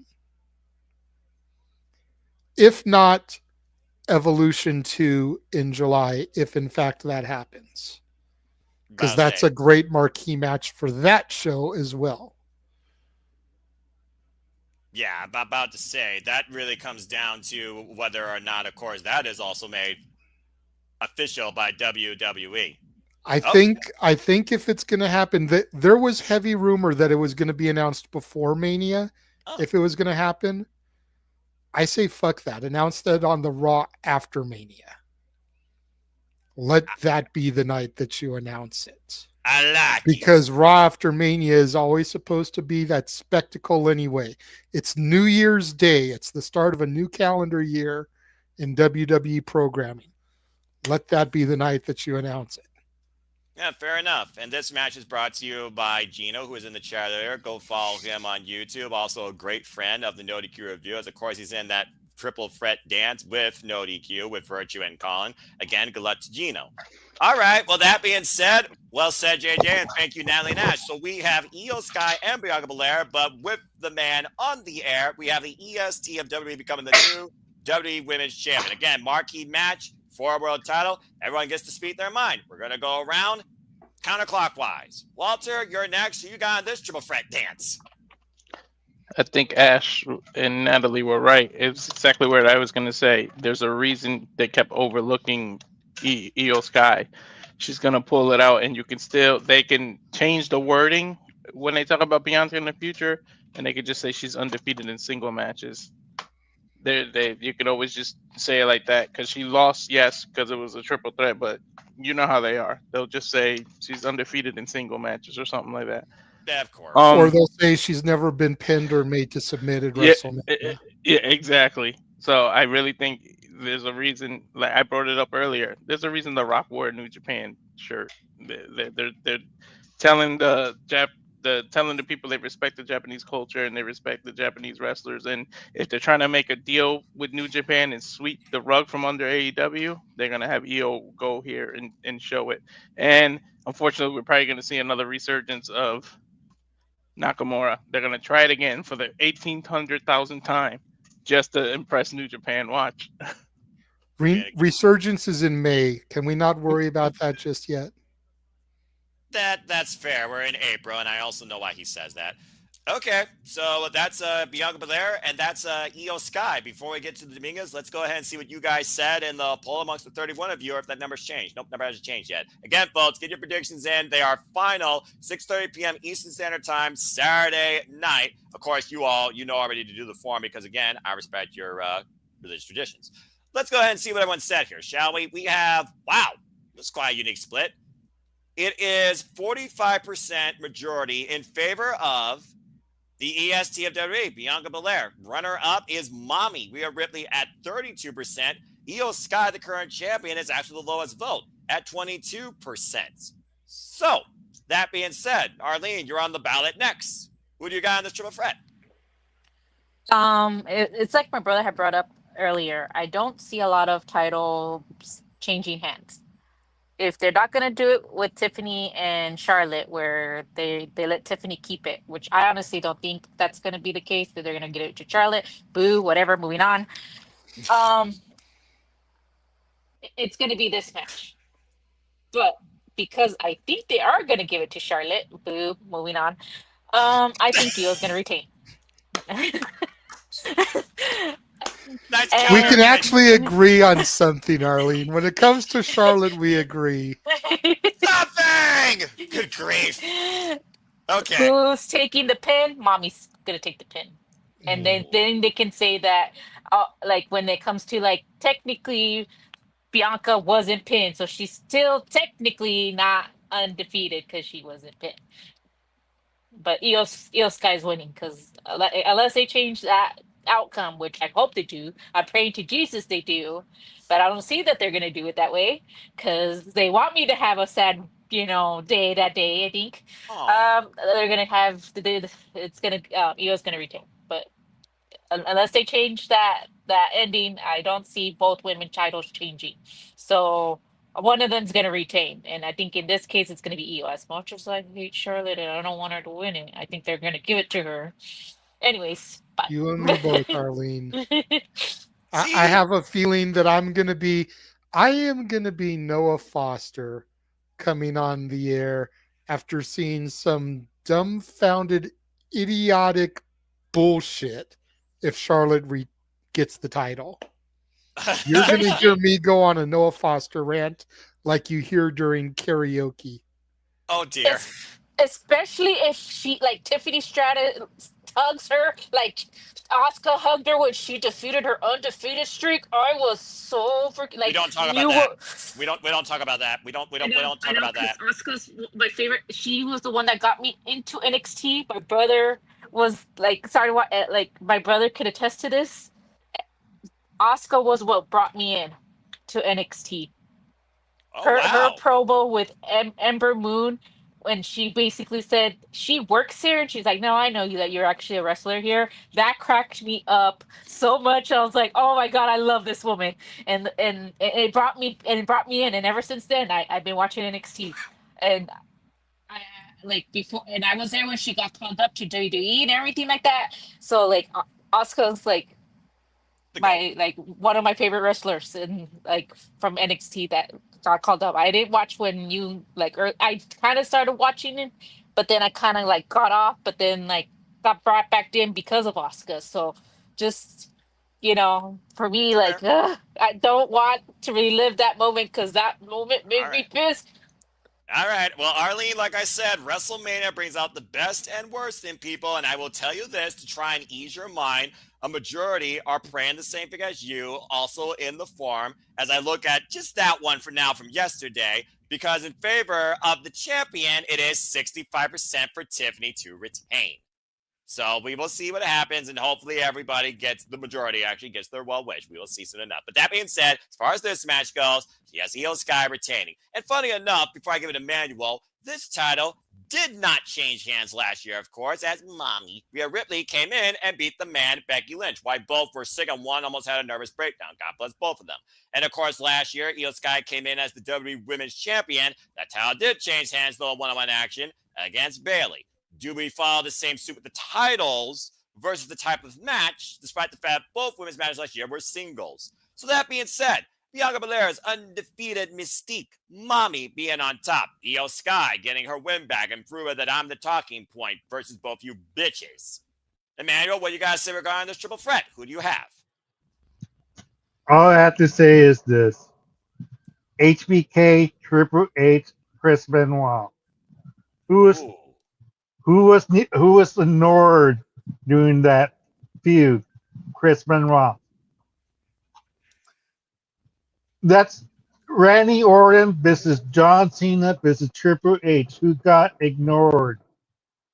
The champion, Randy Orton. Yes. That's all you need to know about this feud. unfortunately, like even if Bianca doesn't get pinned during that match, and Al's an L, her undisputed streak is over. It's done. Io is gonna like, and Io's been ignored. This is respected. Like, and she's supposed to be the champion, being like pie faced over and over, and like she needs to prove that and prove to the people who've been saying Io Sky is not a draw. Io Sky is not a WrestleMania caliber talent. At those people, she needs to get over in this match and win. Because if she loses, Triple H is proven them right. She's not a main mentor. She's not a quality champion to believe. Rhea eats the pin because like she can't be Io. That's the storytelling that Triple H been telling all this time. Like she cannot beat the genius of the Sky. As much as she tries, Io been a step ahead of her, and it's gonna take her going heel to finally be her. There you go. I think he pretty much said that everything that he needs to say about Io Sky that I was going to say, because for those that don't know, I am nothing more but a simple man and a connoisseur of pro wrestler, Joshi wrestling, the strongest foundation of women's wrestling on the planet. You know, one of those individuals that has the strongest discipline in that was literally embraced by Antonio Inoki. Fucking Io Shirai, aka Io Sky, one of the original 3 daughters of fucking Stardom. Are you fucking kidding me right now? Trying to give her 2 losses in a row at WrestleMania when you bring in the likes of Julia in from Stardom, trying to bring this Japanese connection, and you don't got a damn one winning when it matters the most here in the States. Talking about this being the wrestling Super Bowl of America, you damn right I'm going with Io Sky. You literally told the story verbatim, Emmanuel. The fact of the matter that Rhea cannot beat Io, that needs to be settled one-on-one. So how do you save the triple threat? The fact that Bianca's undefeated at WrestleMania, how do you save that? You don't let her get pinned. The fact that Bianca and Rhea was the original marquee money dream match, blah, blah, blah. The 2 never got a true one-on-one, blah, blah, blah. Does that need a title? No, it doesn't. And again, damage control might be damaged goods, but Io Sky literally used Dakota Kai, Asuka, and Kairi's same moves to win this championship, embraces those women as family. At this point, I think people, if I remember correctly, in a previous bygone era, were sick and tired of Bianca Belair being the fucking champion because it was champion for so damn long. And why Mami has been on top the last 2 years, literally, that also ran its course as well because there was no more damn competition, because how many times do you run her and Liv Morgan more than John Cena and Randy Orton? At this point, if I'm going to actually see change in the WWE women's landscape, I think Io Sky deserves a chance to prove herself against these 2 that have been bitching about, and Rhea Ripley acted like a petulant child to get in this, and Io Sky needs to retain. I got Io Sky freaking winning and pinning Rhea Ripley again. I literally had that as soon as this was made. Yes, JJ, I see your hand. 2 things to say. 1 to you, 1 to Emmanuel. Go for it. First to Emmanuel. You know, you brought up the point about Io not being a draw, not being able to be a long-term champion, whatever. There's nothing wrong with having a champion that can run the ball for a first down. They don't always have to run it for a touchdown. As long as they can advance the story, get the first down, move it down the field a little bit for the greater good, nothing wrong with that. Mick Foley said he was that guy all the time. He was never going to be the guy to run it for a touchdown. That was The Rock. That was Austin. But he was the guy you could hand it off to, run it out of bounds for the first down. Move the ball down the field a little bit story-wise. That's exactly what Io is here. Secondly, you know, to Noah's point, and I'm sorry to use this comparison, Go for it. But Io Sky's last title reign was about as fucking entertaining as Hangman Adam Page's. It was all about the chase. It was all about the moment of her cashing the briefcase in and becoming champion. Once she became champion, that shit got real old real quick. People ceased to give a fuck because everybody else on the roster was better than Io. Nothing has changed. It is not believable in this realm of entertainment for Io to beat 90% of the women's roster. With a couple of exceptions, your B-Fabs, your Maxine Dupree's, maybe your Dakota Kai's, since she's always getting fucking injured. Michin, Selena Vega, continue. Everybody else, you wouldn't believe her beating. Oh, puppy. So you need to get the belt off of her onto somebody that is believable as a dominant champion. And if Bianca wins, Rhea still can't beat Io. Bianca did. So that's how you further that angle, possibly going into Evolution 2, where Rhea can finally get her victory and become number one contender to Bianca at SummerSlam. The only way I'll go with Bianca Belair being the champion again is if Io Sky is drafted to SmackDown and we have the Battle of the Moonsaults, where that could be pretty damn even and worthwhile between Io Sky and Tiffany Stratton. Otherwise, I just don't see why Io Sky should lose again and why we need to run around with Bianca Belair dominance against, honestly, a roster that's below all three of these damn women.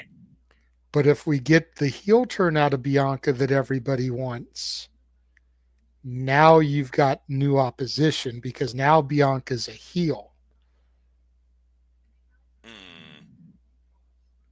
That is different, I suppose. Because during those other dominant reigns, she was always the baby face. And she last was one. Always the good girl. Yep. And let's not forget who pinned Bianca to become champion for the first time. Io Sky. Yep, I was there at that SummerSlam Live when she freaking cashed in Ford Field. 2000. Paybacks are a motherfucker, and it's the grandest stage of them all where Bianca's undefeated. And she already has wins over Asuka at WrestleMania too, so just follow suit to beat Damage Control members. Okay, well, either way, it does sound like, regardless, we do not have Mami winning this. We have Mami more likely being pinned in this. I love Mami on top. She's just not going to win this match. Yeah, Mami ran her course, so, I mean... And you can take that however you want to take it. Yeah, I'm sure many people already have. All right, man. Yeah, I'm sure he did. Manuel, I see your hand. What you got to say real quick? Yeah, just a quick note. Like, thank God Bianca is not near my mom, because she's like in Spanish. She's been saying she's gonna cut that hair because she keeps on stringing. She can't stand the gimmick. She wants to cut that hair down. So that'll be the day. Take it as that. That'll be the day. Bianca Belair loses that braid, gimmick aside or not. That'll be the day. I'll tell you that much. All right. Well, I love the fact that we did have nice division here with this triple threat, because I do think there is more context to this match than the other women's championship match. So before we move on, allow me just to acknowledge again everybody that's watching along, whether live or on demand, and for those that got their opinions in, figure to those that also tuned in yesterday and got your opinions in. Just to give us some thoughts real quick towards yesterday's matches. 87% of people are yeeting for Jey Uso to become the new champion. 71% believe that bitch is going to beat Naomi. 67% believe the New Day is going to give us a bad day and become new tag champs. 71% believes Rey Mysterio is going to demask a Grande Americano. Chad Gable. 74%. It is not Chad Gable. Stop with that hatred.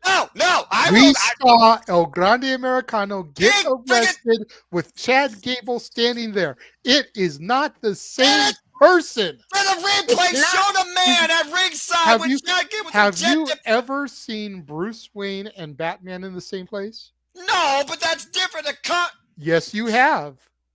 If you go back to the old TV show, yes, you have. What? Bruce Wayne cannot be Batman because they've been seen in the same place. I will Yep. not hear this hatred towards the lucha legend El Grande Americano. I'm going to freaking tear you apart And during you have this three match. Hispanics here that are nodding their head. You better leave that generic Starbucks order guy alone. You know what? I'm outnumbered right now, but I want you to prove to me that it's Chad Gable. Show me some concrete evidence, because I can show you screenshots of El Grande Americano and Chad Gable in the same place at the same time to prove that it's not him. Have you Can heard? you prove to me that it is him? Have you heard of a plant? Have you heard of a plant not named from nature where they Yes, I have. literally It's will have a grown by guy? Cal Fire Farms. Freaking hell! This is going off the damn rails. That being said, Can you prove to me? Give me concrete I will give you a physical screenshot. evidence. You see the disposition of the Yes man's body. or no? You know who else has a similar body frame to Chad Gable? To El Grande Americano? Kurt Angle. Well, How do you Chad know it's Gable's not been- Kurt Angle? The mask has a freaking hell. Anyway, Do you moving not on. remember Kurt Angle and Eric Angle swapping places? That was two literal different people. Noah, Anyway, Noah, real quick. what, Emmanuel? I'm Take a telling breath. you, Your heart. take a breath. But I'm telling you right now, Noah, it's going to be a WrestleMania moment. Once you see Chad Gable helping a Gran Americano and then costing Rey Mysterio the WrestleMania, silencing the critics that it's not Chad Gable. In your words, Noah, tranquilo. I'm fine. I'm fine. Everything's fine. I'm not going to say anything. But I will in my mouth. I will stand and die on this hill with the stake of holly through my heart. Give me concrete evidence that it's who you say it is. Because I can give you evidence that it's not.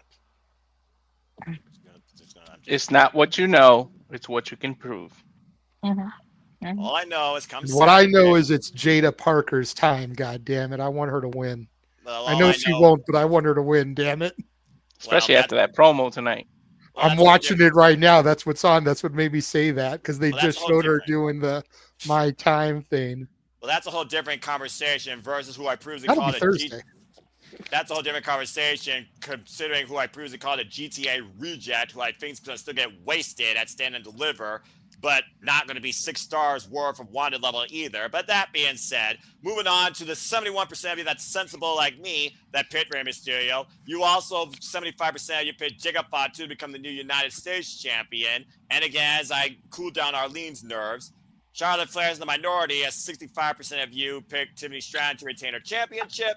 And you guys are very partisan on the triple threat for Saturday night, with the majority of you going with by 4% over the other. Seth friggin' Rollins at 45%, while 42% of you went with CM Punk, and 13% of you went with Roman Reigns. That being That's said, crazy that Roman is the underdog after the dominance that he's had these last 5 years. That few people picked Roman. That's crazy. Because it used to be you don't bet against Roman Reigns. Now Yeah. everybody's betting against Roman.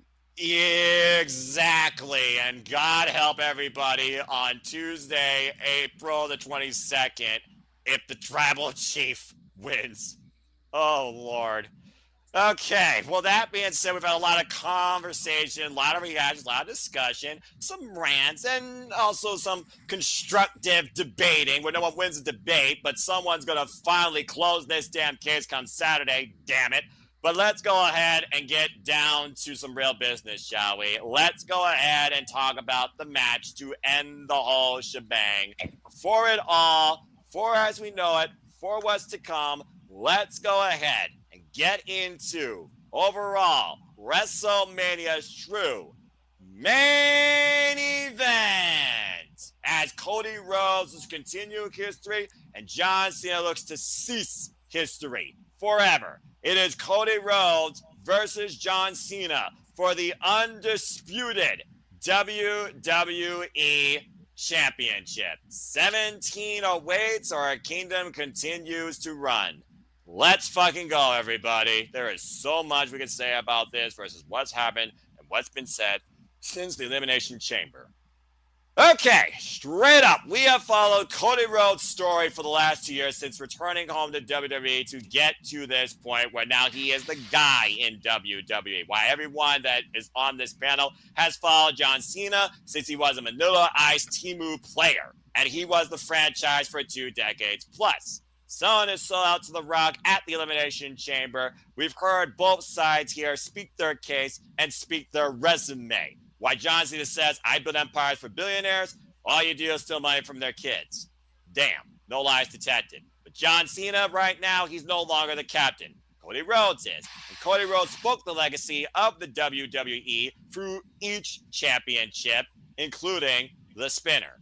Bottom line, though, we have not heard high nor tail from the final boss, from The Rock, Dwayne Johnson, since Elimination Chamber when John Cena sold his soul and Travis Scott went shoot on Cody Rhodes. That freaking, I almost said a bad word, is all the damn receipt. I'm not going to say anything else as everyone's going to plead their case. Now, who should we start with? Ladies first. I completely agree.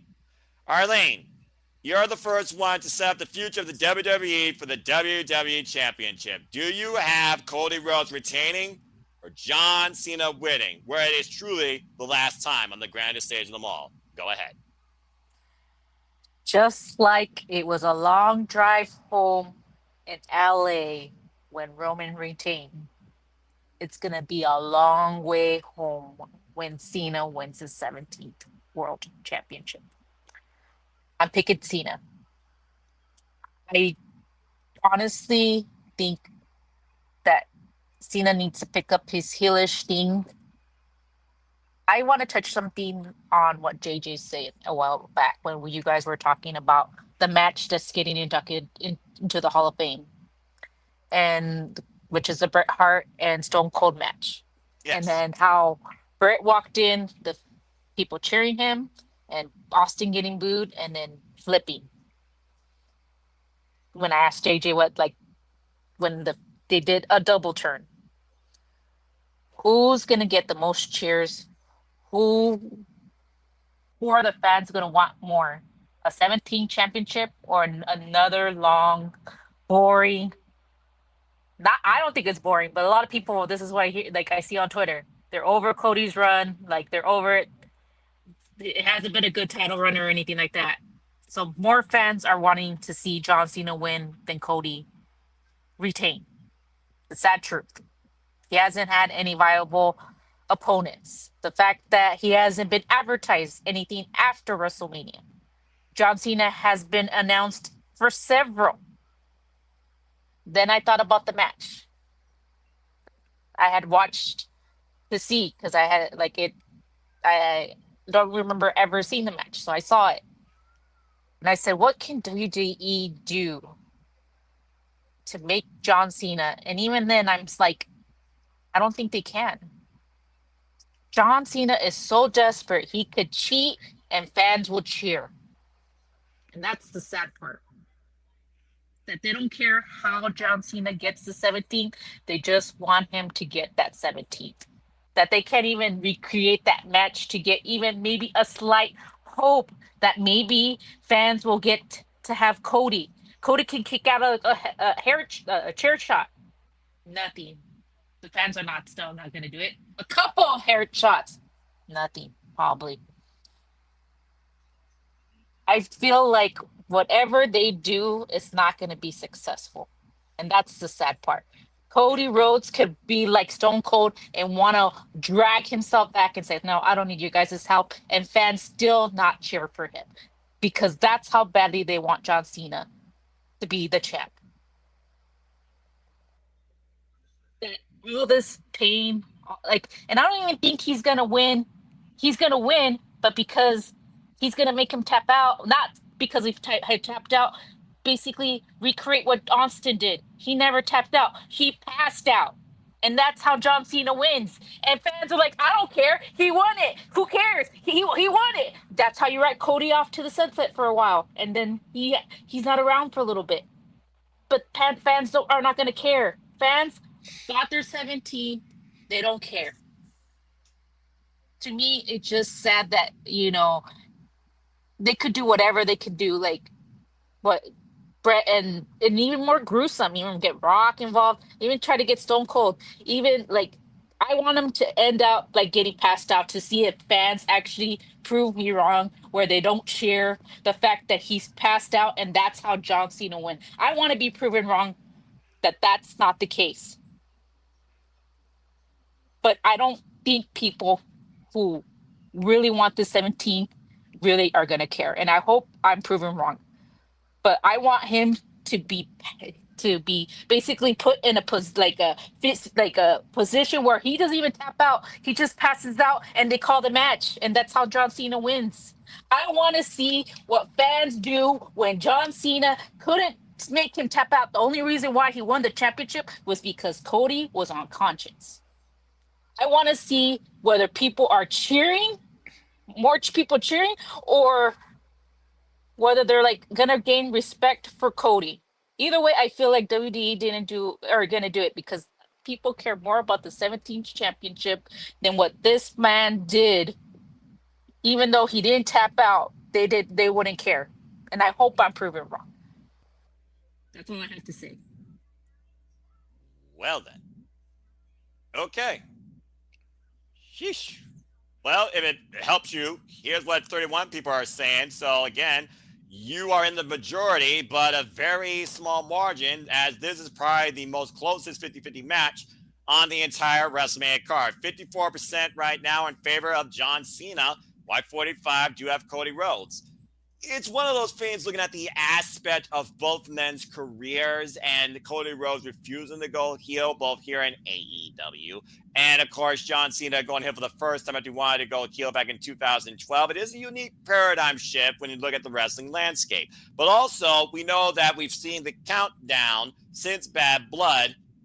And I do wonder if we're finally going to hit 0 come Sunday. But that being said, just bringing some more food for thought for others, we right now have an opening ballot for John Cena winning number 17 at WrestleMania. At the end of the day, doesn't matter how, it's a matter of who leaves with the championship. Period. Point blank. Simple as that.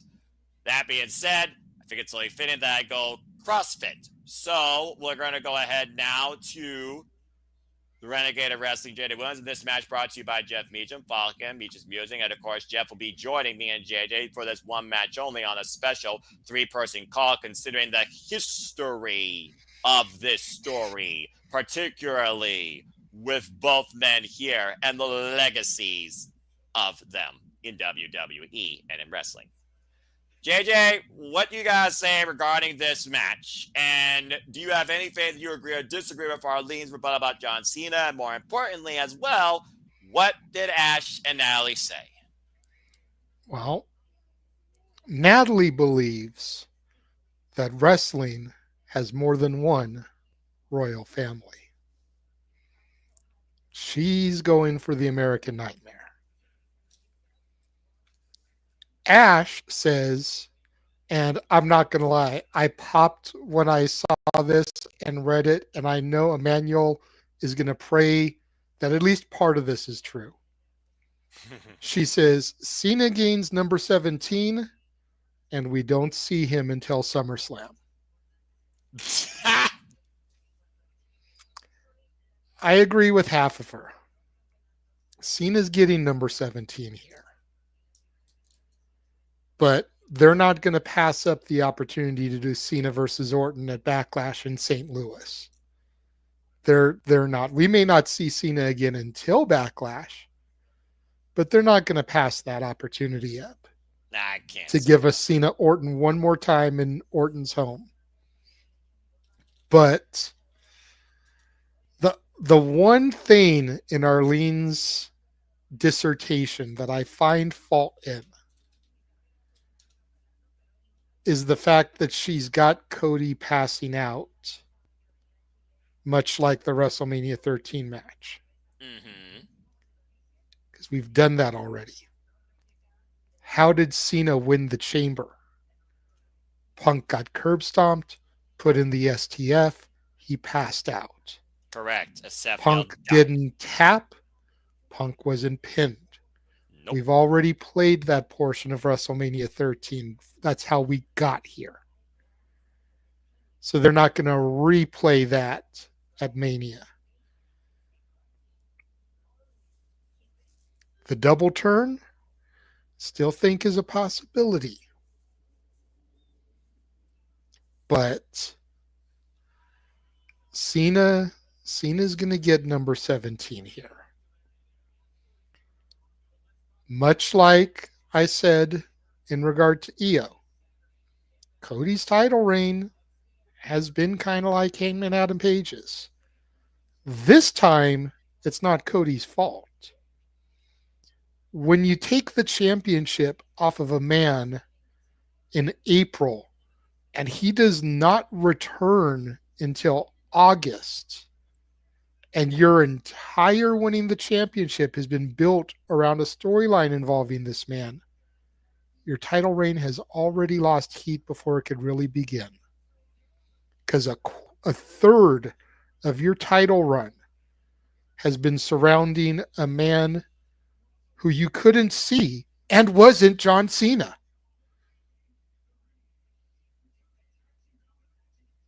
Roman was MIA. There were no rematches. There was no Roman trying to get his belt back. There was nothing. We didn't even see him until SummerSlam.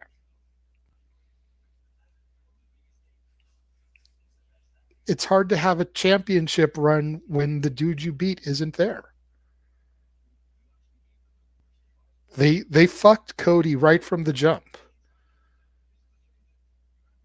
No condom, no lube, not even a kiss before they slid inside him. They fucked him hard from the jump. And ironically enough, that innuendo comparison is 100% accurate. And then they throw him AJ Styles. Yay. Twice. Kevin Steen. Yay. 3 times. How many times did he fight Roman after winning the title from him? Case in point.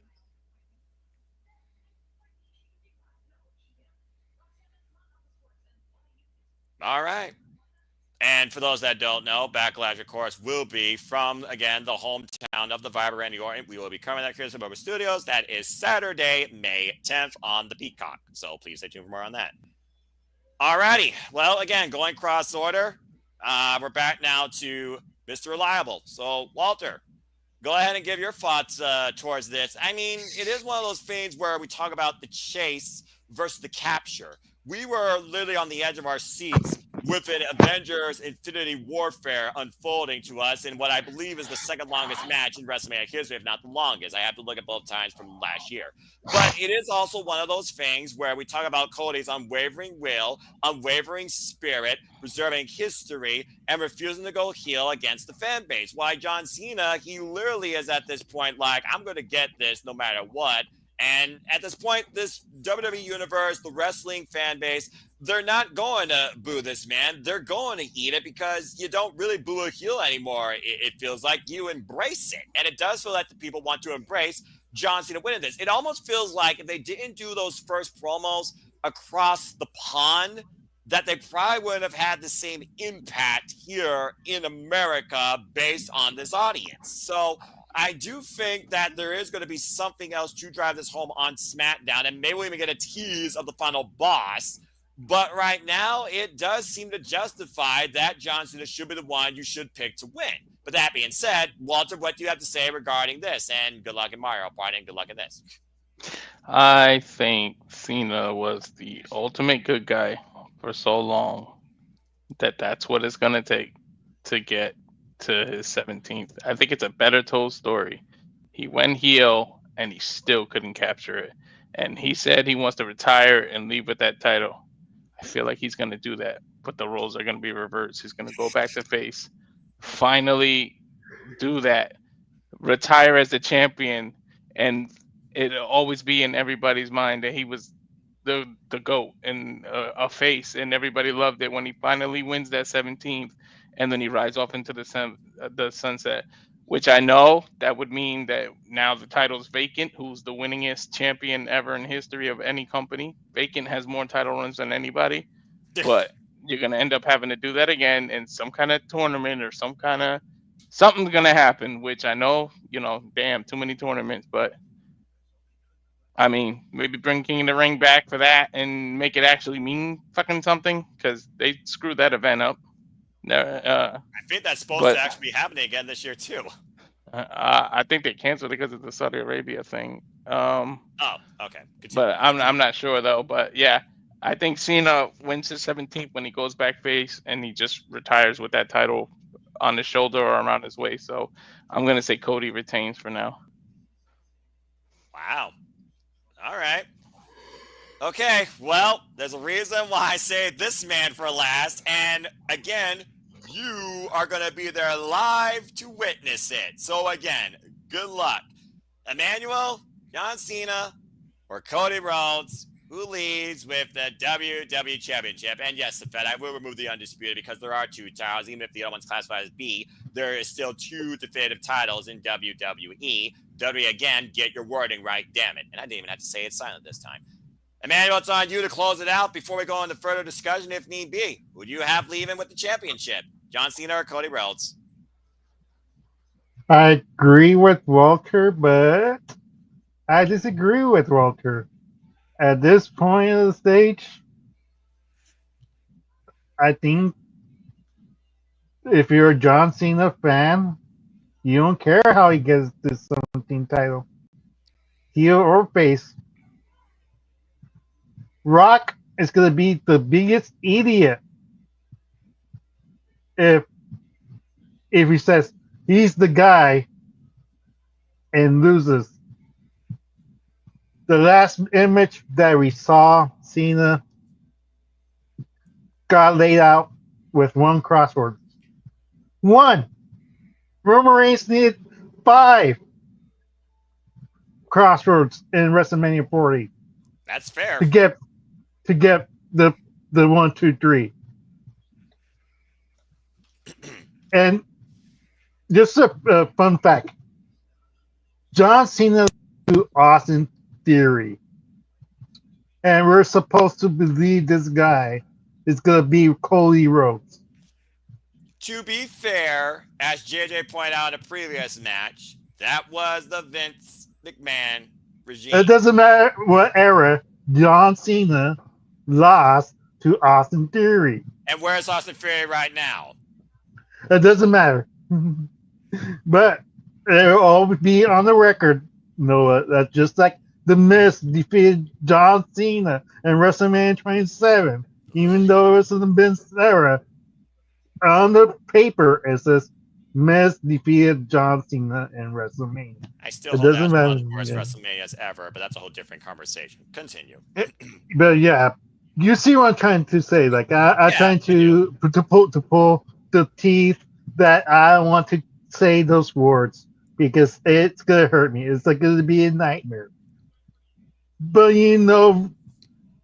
like this, like yes, like we know it might be no moment of The Rock. But what if he does come out? What if he's going to be the Vince McMahon going, count the bell, count the bell? Cody never taps, never says quit, I quit. the Montreal screw job all over again. Rock has that power. He showed that power in WrestleMania 40 in the tag team match. You better not cut me out, or he's gonna fire him, and that's what the referee did, without no question. He didn't question the Rock. He just let it slide. That's how much power Rock has. If there's ever a place you want a screw job, it's Vegas. Yes, exactly. Hold on.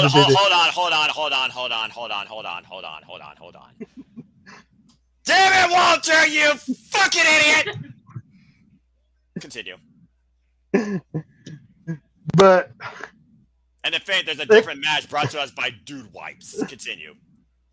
You had to have John Cena have matches as a heel. Like, yes, it's gonna be great once he gets back to babyface John Cena, but eventually, like, what are we hang with? Like, where are we going with this story? Like, if he does not win, what was the point of him going heel? There's no point. Like, it's just another John Cena L on the big stage in his final match of WrestleMania. And I don't think that's gonna.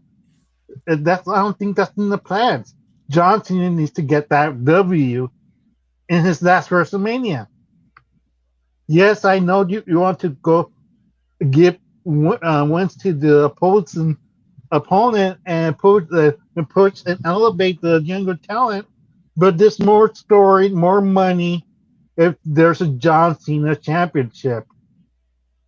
If not, then why is Backlash and St. Louis just to tease us, just to not have John Cena versus Randy Orton again? Then if he's not John Cena's not champion, then that's not gonna happen. Then what's the match? What's the key more match that you could have in Backlash? That's why it's more evident than ever. And my nightmare comes true. John Cena gets the 1, 2, 3 pin, or like I said, Montreal screw the Las Vegas screw job happens, and Cody Rhodes has to find a way to redeem himself and actually win. Okay, then. So everybody here pretty much said John Cena win, except for Walter and Natalie. Damn it. And it's pretty partisan. To first off talk about the WPLE schedule, of course, after WrestleMania, there is WWE Backlash in the home of the Viper, Randy Orton. We have a Saturday night's main event on the 24th of May. NXT Battleground the 25th of May, but again, that's NXT, so that kind of doesn't, affect this here, as far as we know. Another Saturday night's main event in July, ahead of the first ever 2-night SummerSlam outside the New York, New Jersey area in August. And then, of course, Clash in Paris. There's nothing about King or Queen of the Ring or Night of Champions at all right now, according to WWE official forums yet. And there's nothing official yet about Evolution yet from WWE. Again, this is straight from WWE.com. Don't get more official than that. Okay, look. You guys know how much I follow Cody Rhodes. At one point, though, me and my little brother used to fight as John Cena fans. But the thing I want to figure out here is Randy Orton. We were talking about Randy Orton not having a WrestleMania match. That had to be by design, I almost feel like. We also talk about the final boss being 28 steps ahead. We got the 3. We got the 2. What is the 1? Who is the other 1? And Backlash, you still have quite a period of time between here and SummerSlam. The 2-night SummerSlam are going to have massive implications. If this is not the longest match of the entire WrestleMania weekend, I would actually be bloody shocked. I think this is even going to be longer than the Triple Threat, despite Roman Reigns' entrance that you all are going to acknowledge at Allegiant Stadium. But I also think that you gotta, to drive this WrestleMania home, have the final boss, The Rock, be involved somehow in your final shot, no matter what. The thing is, though, what happens if John Cena beats Cody Rhodes? What happens to the man, the American Nightmare, the merch mover, the 365-day player? What happens to Cody Rhodes between here and SummerSlam? Is he truly MIA? Does he get a reprieve? Does he dye his hair black and come back like he did against Brody Lee? On the other side, though, I look at Cody Rhodes retaining because at the end of the day, yeah, the fans might be tired of it, but I don't know if WWE is. Because again, Cody Rhodes right now is the biggest babyface in WWE history, it seems like right now, with his return and what's been going on, with WWE being more profitable and outreachable than ever. And John Cena, again, what does it do for him to win the 17? You beat Ric Flair's WWE record. What the fucking do? Now, what the hell else is next for you? Are we going to just simply revisit opponents versus build somebody new up? Am I just going to get, again, John Cena versus Randy Orton, John Cena versus CM Punk, John Cena versus Roman Reigns, as Roman Reigns looks like after WrestleMania, he might be just going alone going forward after talking about how he and the wise man had that fought after that shove of Monday Night Raw. It's just one of those things right now, though, where I think also we're talking about closing a legacy in a story. Randy Orton and Cody Rhodes have yet to go one-on-one since Cody has returned home. So that's another match that I think also needs to happen. And I think there's more merit to that match than these revisits that people might want to see with John Cena happen. So I am extremely torn here. It's one of those things where, from a business standpoint, The Rock being the final boss, trying to make us think differently without him actually wrestling and compelling these emotions to people out of this story, that I could see John Cena winning. Legitimately. It feels like to me John Cena would not want to do this unless he knew he was going to get 17 to drive this heel persona home, where he's done so little to drive this heel identity with the fact that I'm a WWE creation and I'm the guy that truly is the talent in the business. Why Cody Rhodes right now, he's been the guy trying to lead the future of this business and lead that talent. And I just feel like there's still longevity with Cody Rhodes versus John Cena at the end of the day that you get more out of. So I'm extremely torn about this. And I do wonder, what is the biggest moment of emotion you want to send fans, casual and hardcore, off screen with ahead of a 2-hour post show Sunday night before the most unpredictable Raw of the year? What if The Rock is using John Cena where he wanted Cody Rhodes originally as a crutch?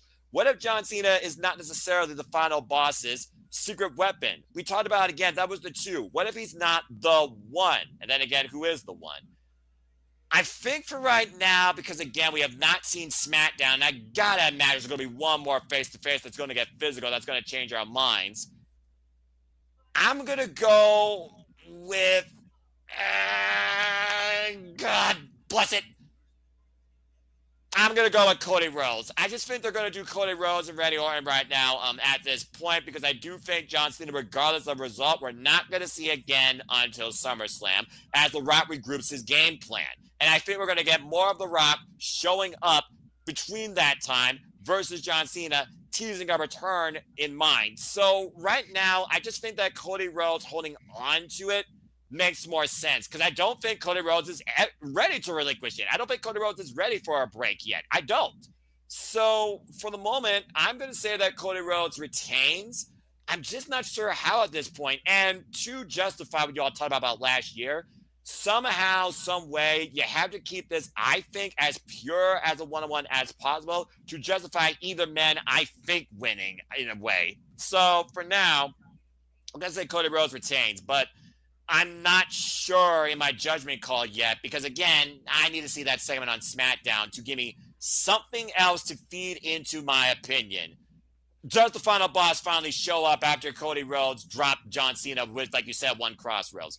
And then John Cena drops Cody with a freaking FU, or does Travis Scott, The Rock, and John Cena triple team Cody Rhodes again ahead of WrestleMania? Hell, does something happen during the kickoff to WrestleMania prior to SmackDown that was the launching point of last year's WrestleMania, lest we forget?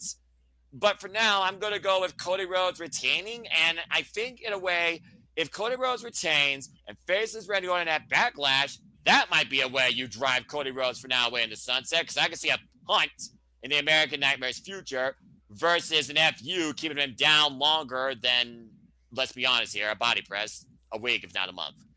I'm going with Cody Rhodes retaining for now the WWE Championship, but I am not 100% certain in my decision. But this match is definitely the one that I am the most intrigued by because I do think it sets up the rest of 2025, legitimately. So that's all I got to say for now regarding that. And again, what else goes off here? What else jumps off here? What else happens beyond this with Cody Rhodes and The Rock, which, again, I still feel like at the end of the day, Cody Rhodes and The Rock is the bigger story plot to this entire freaking thing. We'll have to wait and see. Yes, Arlene, I see your hand before we open it up to the forum and the chat and you guys for further discussion. What do you got to say? You're muted. Can't hear you. Bot. Still can't hear you. You might need to drop in and figure out your thing. Or, yeah, I can't hear you. Can't hear you. Can't hear you. Okay. That once you figure that out. JD, I just see you like thinking right now and cross your arms again. You, me, and Jeff are going to call this. We've talked for a bit about Jeff Meacham and your history with John Cena. We've talked about how, of course, Jeff Meacham's history with Mick and American Dream, just the Rhodes, baby. There's a lot to really think about here when it comes to who is justified to leave WrestleMania this year with the championship. Is it justified for John Cena to get 17 before he rides off into the sunset away from the WWE ring before he's fully in a suit, as he talked about during his scrum when he said that this last time is now? There's a lot to think about here. So, again, I'm very unsure about this, and I kind of like that, and I do think people are underestimating what could come from this, as Arlene tries to figure out her stuff. Go ahead and try again, Arlene. Can you hear me now? Yes. Okay. I was gonna say I forgot to mention my PR thingy about like just last week. Fanatics added John Cena on a Monday. Why would you add John Cena on a Monday if he's not winning the title for 300 and something bucks for a photo op? May I Not give you... kidding. Not kidding. That is how much it costs to get a photo op with John Cena. He better be holding the 17th championship in his hand if I'm paying that much money, which we already did. But anyways, besides the point. Is Emmanuel going to be taking a photo with John Cena? No, we're no, my friend I was John going to Cena. say, like, is Emmanuel going to be standing next to him like this? No, my friend is okay. So the funny story is my friend is a huge John Cena fan. My brother obviously is not. I am gonna have to be in the middle because it's the three of us trying to have her not to kill him as he booing him. So she was the one that got the ticket, and since Fanatics is gonna allow people for up to 4 people to be in the picture, I get to be in it with her, which is I thought was pretty cool. But I just find it funny because Cody's on Thursday when he's still champion. Why would you add John Cena out of all the days? They added Seth Rollins, Randy Orton, which I'm freaking pissed that they added him on a Thursday, and he sold out, and I didn't get a ticket. Besides the point. But they added all these like superstars on a Thursday, but yet John Cena got added on a Monday. Like I said, if you're paying $350 for a photo op, he better be holding 17th championship. Otherwise, what are we doing here, WWE? What are we doing? If I may try and give my own business logic to this, I have 3 simple thoughts. Number 1, it's the Raw after Mania, also in Las Vegas, so it's going to be there, so it's convenient. Number 2, it's going to be one of the very last times you can get a photo op with John Cena based on what he's saying, I feel like, in my opinion. And number... Jesus. And number 3... photo ops with the fans, and he's heel. It almost feels like, to me, this is just me thinking he might be just playing the bill, and regardless, WWE knows they're going to get your money, whether or not he's champion, because he's John fucking Cena. That's all I'm going to say. You're paying $350 to take a picture with you and just 3 friends? That's kind of crazy. You have your friends already. Right? Oh my gosh. And again, last year WrestleMania, Raw to My WrestleMania. friend said already he can't be in the picture. Damn. Last year, Raw to WrestleMania, we started off literally with Triple H, Cody Rhodes, then the final boss. I could see a completely similar thing this year as The Rock told Cody, do not break my heart again. And I do wonder, did he break the heart of The Rock at Elimination Chamber? Was The Rock surprised by the decision? Because it literally looked like he was unfair, so he just whipped him like a government mule with that weight belt again. I do think there's still more to Rock and Cody's story. I think John Cena is just a chapter, and I don't think John Cena needs the championship because he's just that. So that's all I got to say for now regarding that. But again, I'm still not fully sure. And like I said, everybody that's calm down, brother. You still have till 6:30 p.m. Standard Time Saturday night to make your predictions final. And it wouldn't surprise me if most people, including ODQ, are like, I'm going to change my opinion on this. Based on what happens with John Cena and Cody Rhodes in the building at the same time for the last time before WrestleMania Sunday night. Just saying. JJ, do you have anything else you want to add? You posed an interesting question before Arlene had her technical issues. When you said, if John Cena is not the one, who is?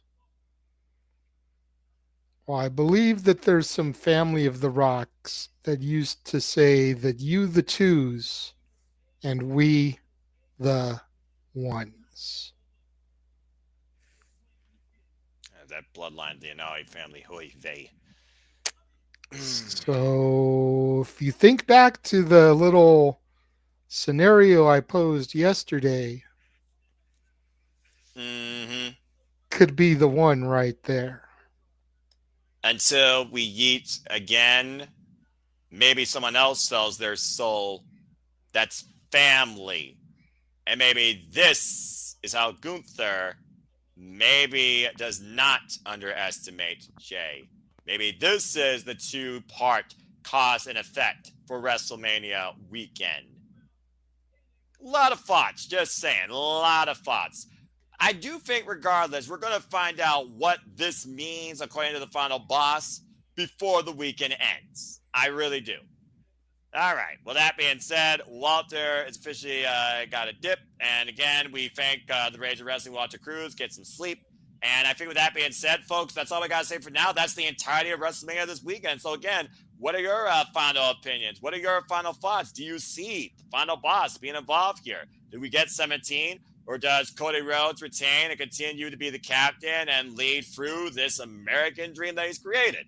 Let us know your thoughts in the chat and the comments down below before we conclude. And again, thank you so much to all that's tuned in to our two-part Cena Predicting special for both WrestleMania Night 1 and Night 2. To the Dominguezes especially, I wish you both nothing but the absolute best times. And again, may you get what you desire out of the experience, regardless whether the right people win, in your opinions, or not.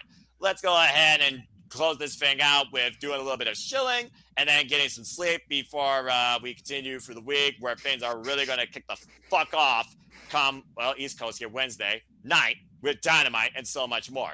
Arlene, always a pleasure. I've already ranted once tonight, and again, Saturday, I will be justified, and I will die on that mount until then. I'm going to leave it at that. With that being said, any closing thoughts and where can people connect and find you? You can find me on Facebook and Instagram under Arlene Dominguez, Twitter, ADM73244. I think that's all I have on social. We're gonna be meeting a lot of wrestlers. I was able to score a photo op with Steve Austin. What? So I'm happy about that. It's just gonna be. I can't wait till Friday. I can't believe it's already come. It's already here. Right? It's crazy, and that's all I have to say. Appreciate you always, and good luck to you this weekend. Manuel, again, you may disagree with her at times, but you both can agree you're in for another incredible time live at WrestleMania. Again, safe travels, and God bless you both. Anything you want to plug and promote, and any last thoughts? Final thoughts. Cena. I mean, anyways, at EDM73224 Yahoo. It's at Instagram, on Twitter, like or the X per se. Emmanuel Dominguez on Facebook.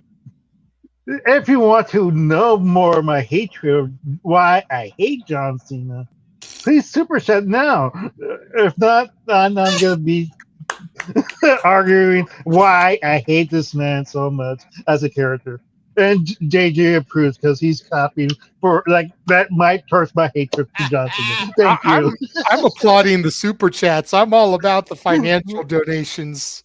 Help a brother out. Right. All right. Well, appreciate you, Mano, again. The MVPs, the Super Lava Studios for life, the Dominguez sisters. We love them both. Appreciate you both. Again, Godspeed and good luck to both of you. We'll see you afterwards, after your experience, WrestleMania weekend, and have a happy Easter. JJ, the grind officially begins to us come Wednesday night. But until then, let's go ahead and encourage people in the meantime where they connect and find you. Good Lord, you're graphic.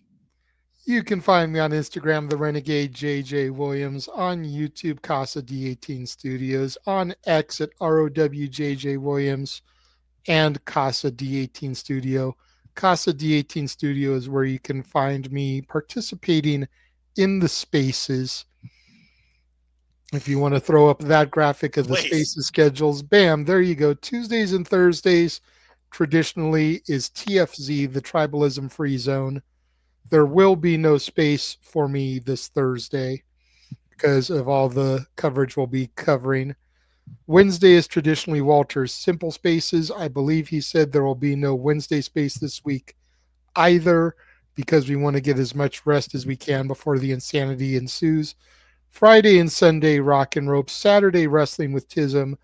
I have it on pretty good authority. Wrestling with Tism will be on Monday this week again. That's NXT Night 1 of WrestleMania. Ain't nobody competing with that. No. So, yeah. But find me on all those things. Subscribe. Subscribe to Batty for Wrestling. You know, don't be a dickhead. Subscribe to her. And do what La Princesa says and subscribe to our good buddy, Rage of Wrestling, Walter Cruz. And let her tell you that yourself. Hey, you there. Yeah, I'm talking to you. Don't you know it's a sin to watch without subscribing? That's right. Make sure you're subscribed right now to Rage of Wrestling. Would you really want to miss their shenanigans Saturday? That's right. Subscribe.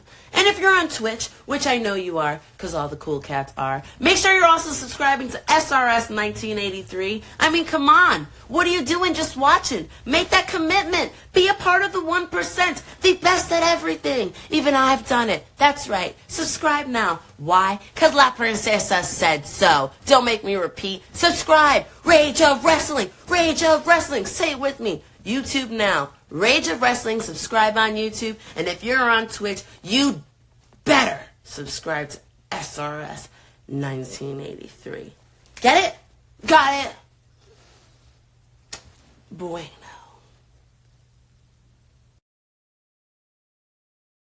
Muy bien, and muchas gracias to La Princesa Tiffany Nieves. Please follow her continued career on her social medias. Please check out the one-on-one interview that the Renegade Wrestling JJ Williams conducted with her. Check out her latest promo in reality of wrestling against a certain queen, where there might be a usurp from the throne sooner rather than later. And follow her work in the NWA. That again is La Princesa Tiffany Nieves, who is always welcome here. And thank you again, Tiffany, for that kind plug and endorsement for the Rage of Wrestling. And again, subscribe.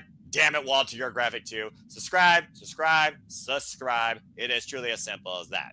All right, well, thank you both once again. Thank you, everybody, once again. And thank you to the chat once again for participating in the predicting and following in this continued forum that I have absolutely enjoyed creating, producing, and hosting since its inception. A couple of quick opinions here to close us out from the 31 of you participating in the community that put in your predictions. Meh, let's freaking go. Can't wait. I give it 8.5 out of 10. Statboy approved. Yeah, I wonder who that could have been. You can't see me. It's going to piss everyone off. Looking forward to all that wrestling. No yeet. And that's all that some people have to say for now. So again, folks, get your predictions in if you haven't already. Get your initial impression predictions in. Again, you have till 6:30 p.m. Eastern Standard Time Saturday night to make them final. And you, of course, will find the link to the forum across all my social medias, the Q social medias, and also in the comments section of each of these streams as well as the Night One streams. If you haven't already, go check out the Night One streams. It was a lot of fun as well, too. Shout out to Dwayne Atkinson. And again, thank you all for tuning into this. There will be one more City Predicting for the week as we discuss this NXT 3 p.m. Eastern Standard Time on Thursday afternoon, which might as well be called Multi-Person Mania. What the hell is Ava Rain doing? I'm just saying. Good grief. 7 matches. 7? 7. One is on the pre-show. Okay, with 7 matches. Okay, the pre-show. One pre-show match actually normal. At least NXT actually knows how to do a match on a pre-show versus pointless talking bullshit. Anyway, okay, yep. City Predicting, folks. Stay tuned for more on that.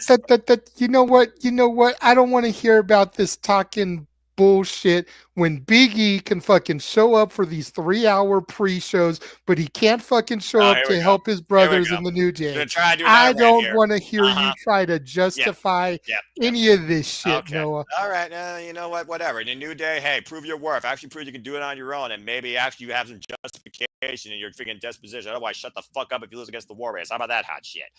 Anyway, stand and deliver, folks. Simply Predicting, Thursday afternoon, 3 p.m. Eastern Standard Time. Stay tuned for more on that. I don't think there'll be as much ranting or debating. It should be pretty wholesome because NXT is the wrestling brand after all. And again, it's always been my go-to brand for WWE. It's nice to be that once again. So we will see what happens soon enough. And again, the forum folks will be live after that prediction panel concludes. And again, if you want to continue to follow me, find me right here on the Civil YouTube channel and Foster 1916. My Civil agenda will continue as, of course, now we are officially into the WrestleMania week watch-along shenanigans. God help us. And it will kick off with the WWE ID Championship Tournament. Is it ready? Let's fucking go. We also have AEW Spring Breakthrough, Dragon Gate for the first time ever with the Rebirth, Prestige, Nothing to Lose, TNA Unbreakable, of course, and GCW Bloodsport 13, and a mega card that truly is a forbidden door of combat sport combatants, male and female wise, from the best promotions across the planet. We go to Stardom, and we go also to join the Spring Break, and then me and JJ and everyone else, we get fucking real with everything galore. Again, we are absolutely nothing futs. So join us for the ride, won't you, as we give you everything with this WrestleMania week watch-along, courtesy of the Simple Studios. Again, Batty for Wrestling, welcome to the family. If you haven't done it already, subscribe to all the channels, especially Batty for Wrestling and Rage of Wrestling. And thank you for the updated graphic, because I do remember you did add another show. And again, we nut and foots, but I love it. Simple as that. Because truly, I am nothing more but a simple man and a lifelong fan of professional wrestling. Damn it! As I wish to encourage and remind you, there are no winners, no losers, no betters. Just fans with opinions, this passion we all share. At the end of the day, folks, support one another, respect each other, protect your mentality too, treasure your families. And this week, out of all 52 weeks of the year, should personify and encourage you to truly just enjoy life and enjoy professional wrestling. It is truly as simple as that. Damn it. With that being said, thank you so much once again for tuning in to City Predicting. Please like, subscribe, comment. Again, subscribe.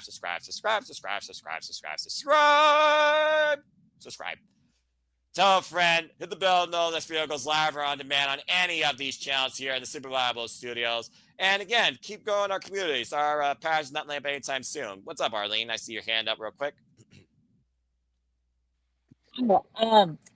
So when we make predictions, is the pre-show going to be part of the 7 matches that count towards the thingy or no? Because I am the sole host and booker of the NXT Team League, yes, it will be. Okay, I just wanted to know. Yep, but thank you for that justification. And again, good luck in show 2. Yes, man, I see your hand real quick. So you're telling me a pre-show counts as a WrestleMania event? Sorry, JJ, I had to go there. There's a difference when it comes to predictions and records. Ding. And this is Stand and Deliver, not WrestleMania. Double ding. And it's Noah's call, not mine. A triple ding. 777 jackpot for the Renegade Wrestling. JJ Williams. Again, subscribe.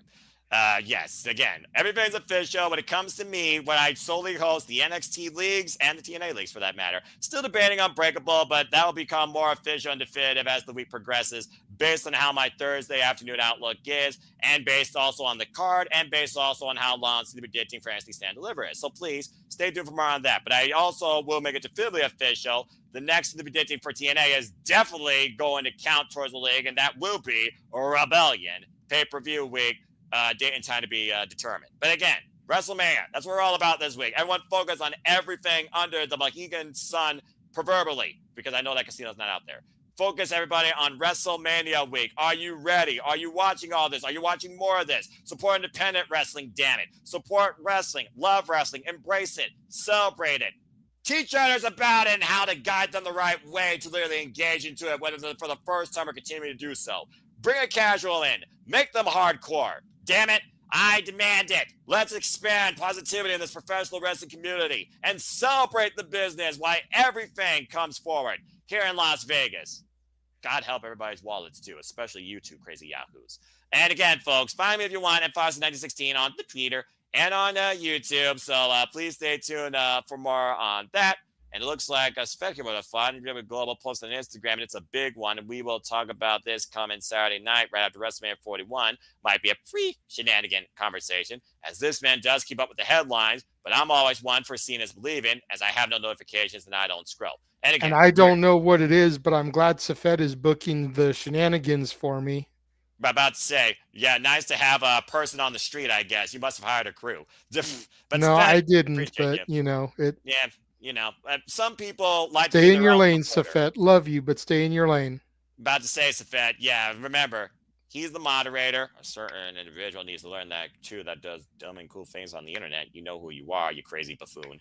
Anyway, you see the man's cracking his knuckles. He's about to break you, about to break James, about to break anybody else. I'm about to say, this boy ready to freaking square up. Shout out to Sonya Deville. I wish her all the best. At least Safet, he understands. He's like, okay. Somebody might get thrown in the Hall of Pain. Somebody going to get their ass kicked. All right. That being said, Emmanuel, I see your hand real quick. What's up? Yes, a quick silence, a remembrance of the celebrity inductions of Hall of Fame of the DE. That's right. There's no celebrity induction this year. That's interesting, actually. You know? They're doing the match instead of the celebrity. I wonder if that's going to replace it going forward, or is that a one-time thing? Again, we're still figuring out the Padres and era, folks. We're navigating it as much as you are, so come along with us for the ride again. JJ, we're fucking crazy. Yeah, I made sure to switch graphics because that one has the Potter Mania that we just added to it as well. So gotcha. All right. And then it's also got Ash's logo on there, so. Yep, as of course now she is officially part of the family. Welcome to Bubba Studios. And again, don't be a dickhead. Subscribe to Bag for Wrestling. And subscribe to Rage of Wrestling, especially. Keep showing love to Renegade Wrestling, JJ Williams. Find them on the spaces. Say yeah to no DQ. Good luck to all three of the fine gentlemen down in the lower portion. Again, 422 is going to be so damn interesting. And again, folks, WrestleMania Saturday, you might have alternating thoughts towards the championships, towards the grudge bouts, towards the New Day's disposition, towards Chad Gable not being here, That's not Chad Gable. I just shut it, JJ! The freaking women's championship, a triple threat main eventing, towards AJ Styles, might be his last WrestleMania, towards history here with the Intercontinental Championship, towards Drew McIntyre trying to get back what he lost last year, towards Mami being on the bottom of Bianca Belair or Io Sky, and of course towards John Cena winning 17 and Cody Rhodes maybe not riding high, along with so much more. Oh, and this. But again, there's still something for everybody this weekend in and out of WrestleMania. Shut it. I will be justified in my stance and freaking make you eat it worse than the Blue Thunder Bomb. I can also get a Keshka on Saturday. But again, folks, we'll see you soon enough for all that and so much more here too. As I bid you now fondly, I find I do. So, of course, in British game show fashion, for the Dominguez, they may agree, they may disagree, but we love them in their entirety. Arlene first, please say goodbye. Good night, you guys. Emmanuel, who hates John Cena more than anybody else I know on the planet, please say goodbye. John Cena sucks. He really sucks. Fucking hell. For the Renegade Wrestling, JJ Williams, good, bad, or indifferent when it comes to agreements, whether it was RP Edwards, Jeff Jarrett, or now Chad Gable and a Grande Americano. Please say goodbye. I can't wait to make you eat crow on Saturday night. Okay, nice lady. I love you. Bye-bye. Animaniacs. And this has been absolutely another maniac panel discussion that's going to be dictating. So once again, it's a goodbye from me. So until next time, as always, and for Walter Cruz, who of course said adios proverbially, make a positive impact in life, and have a good night, and welcome officially everybody to WrestleMania week. See you soon. Have a good night, folks. I do.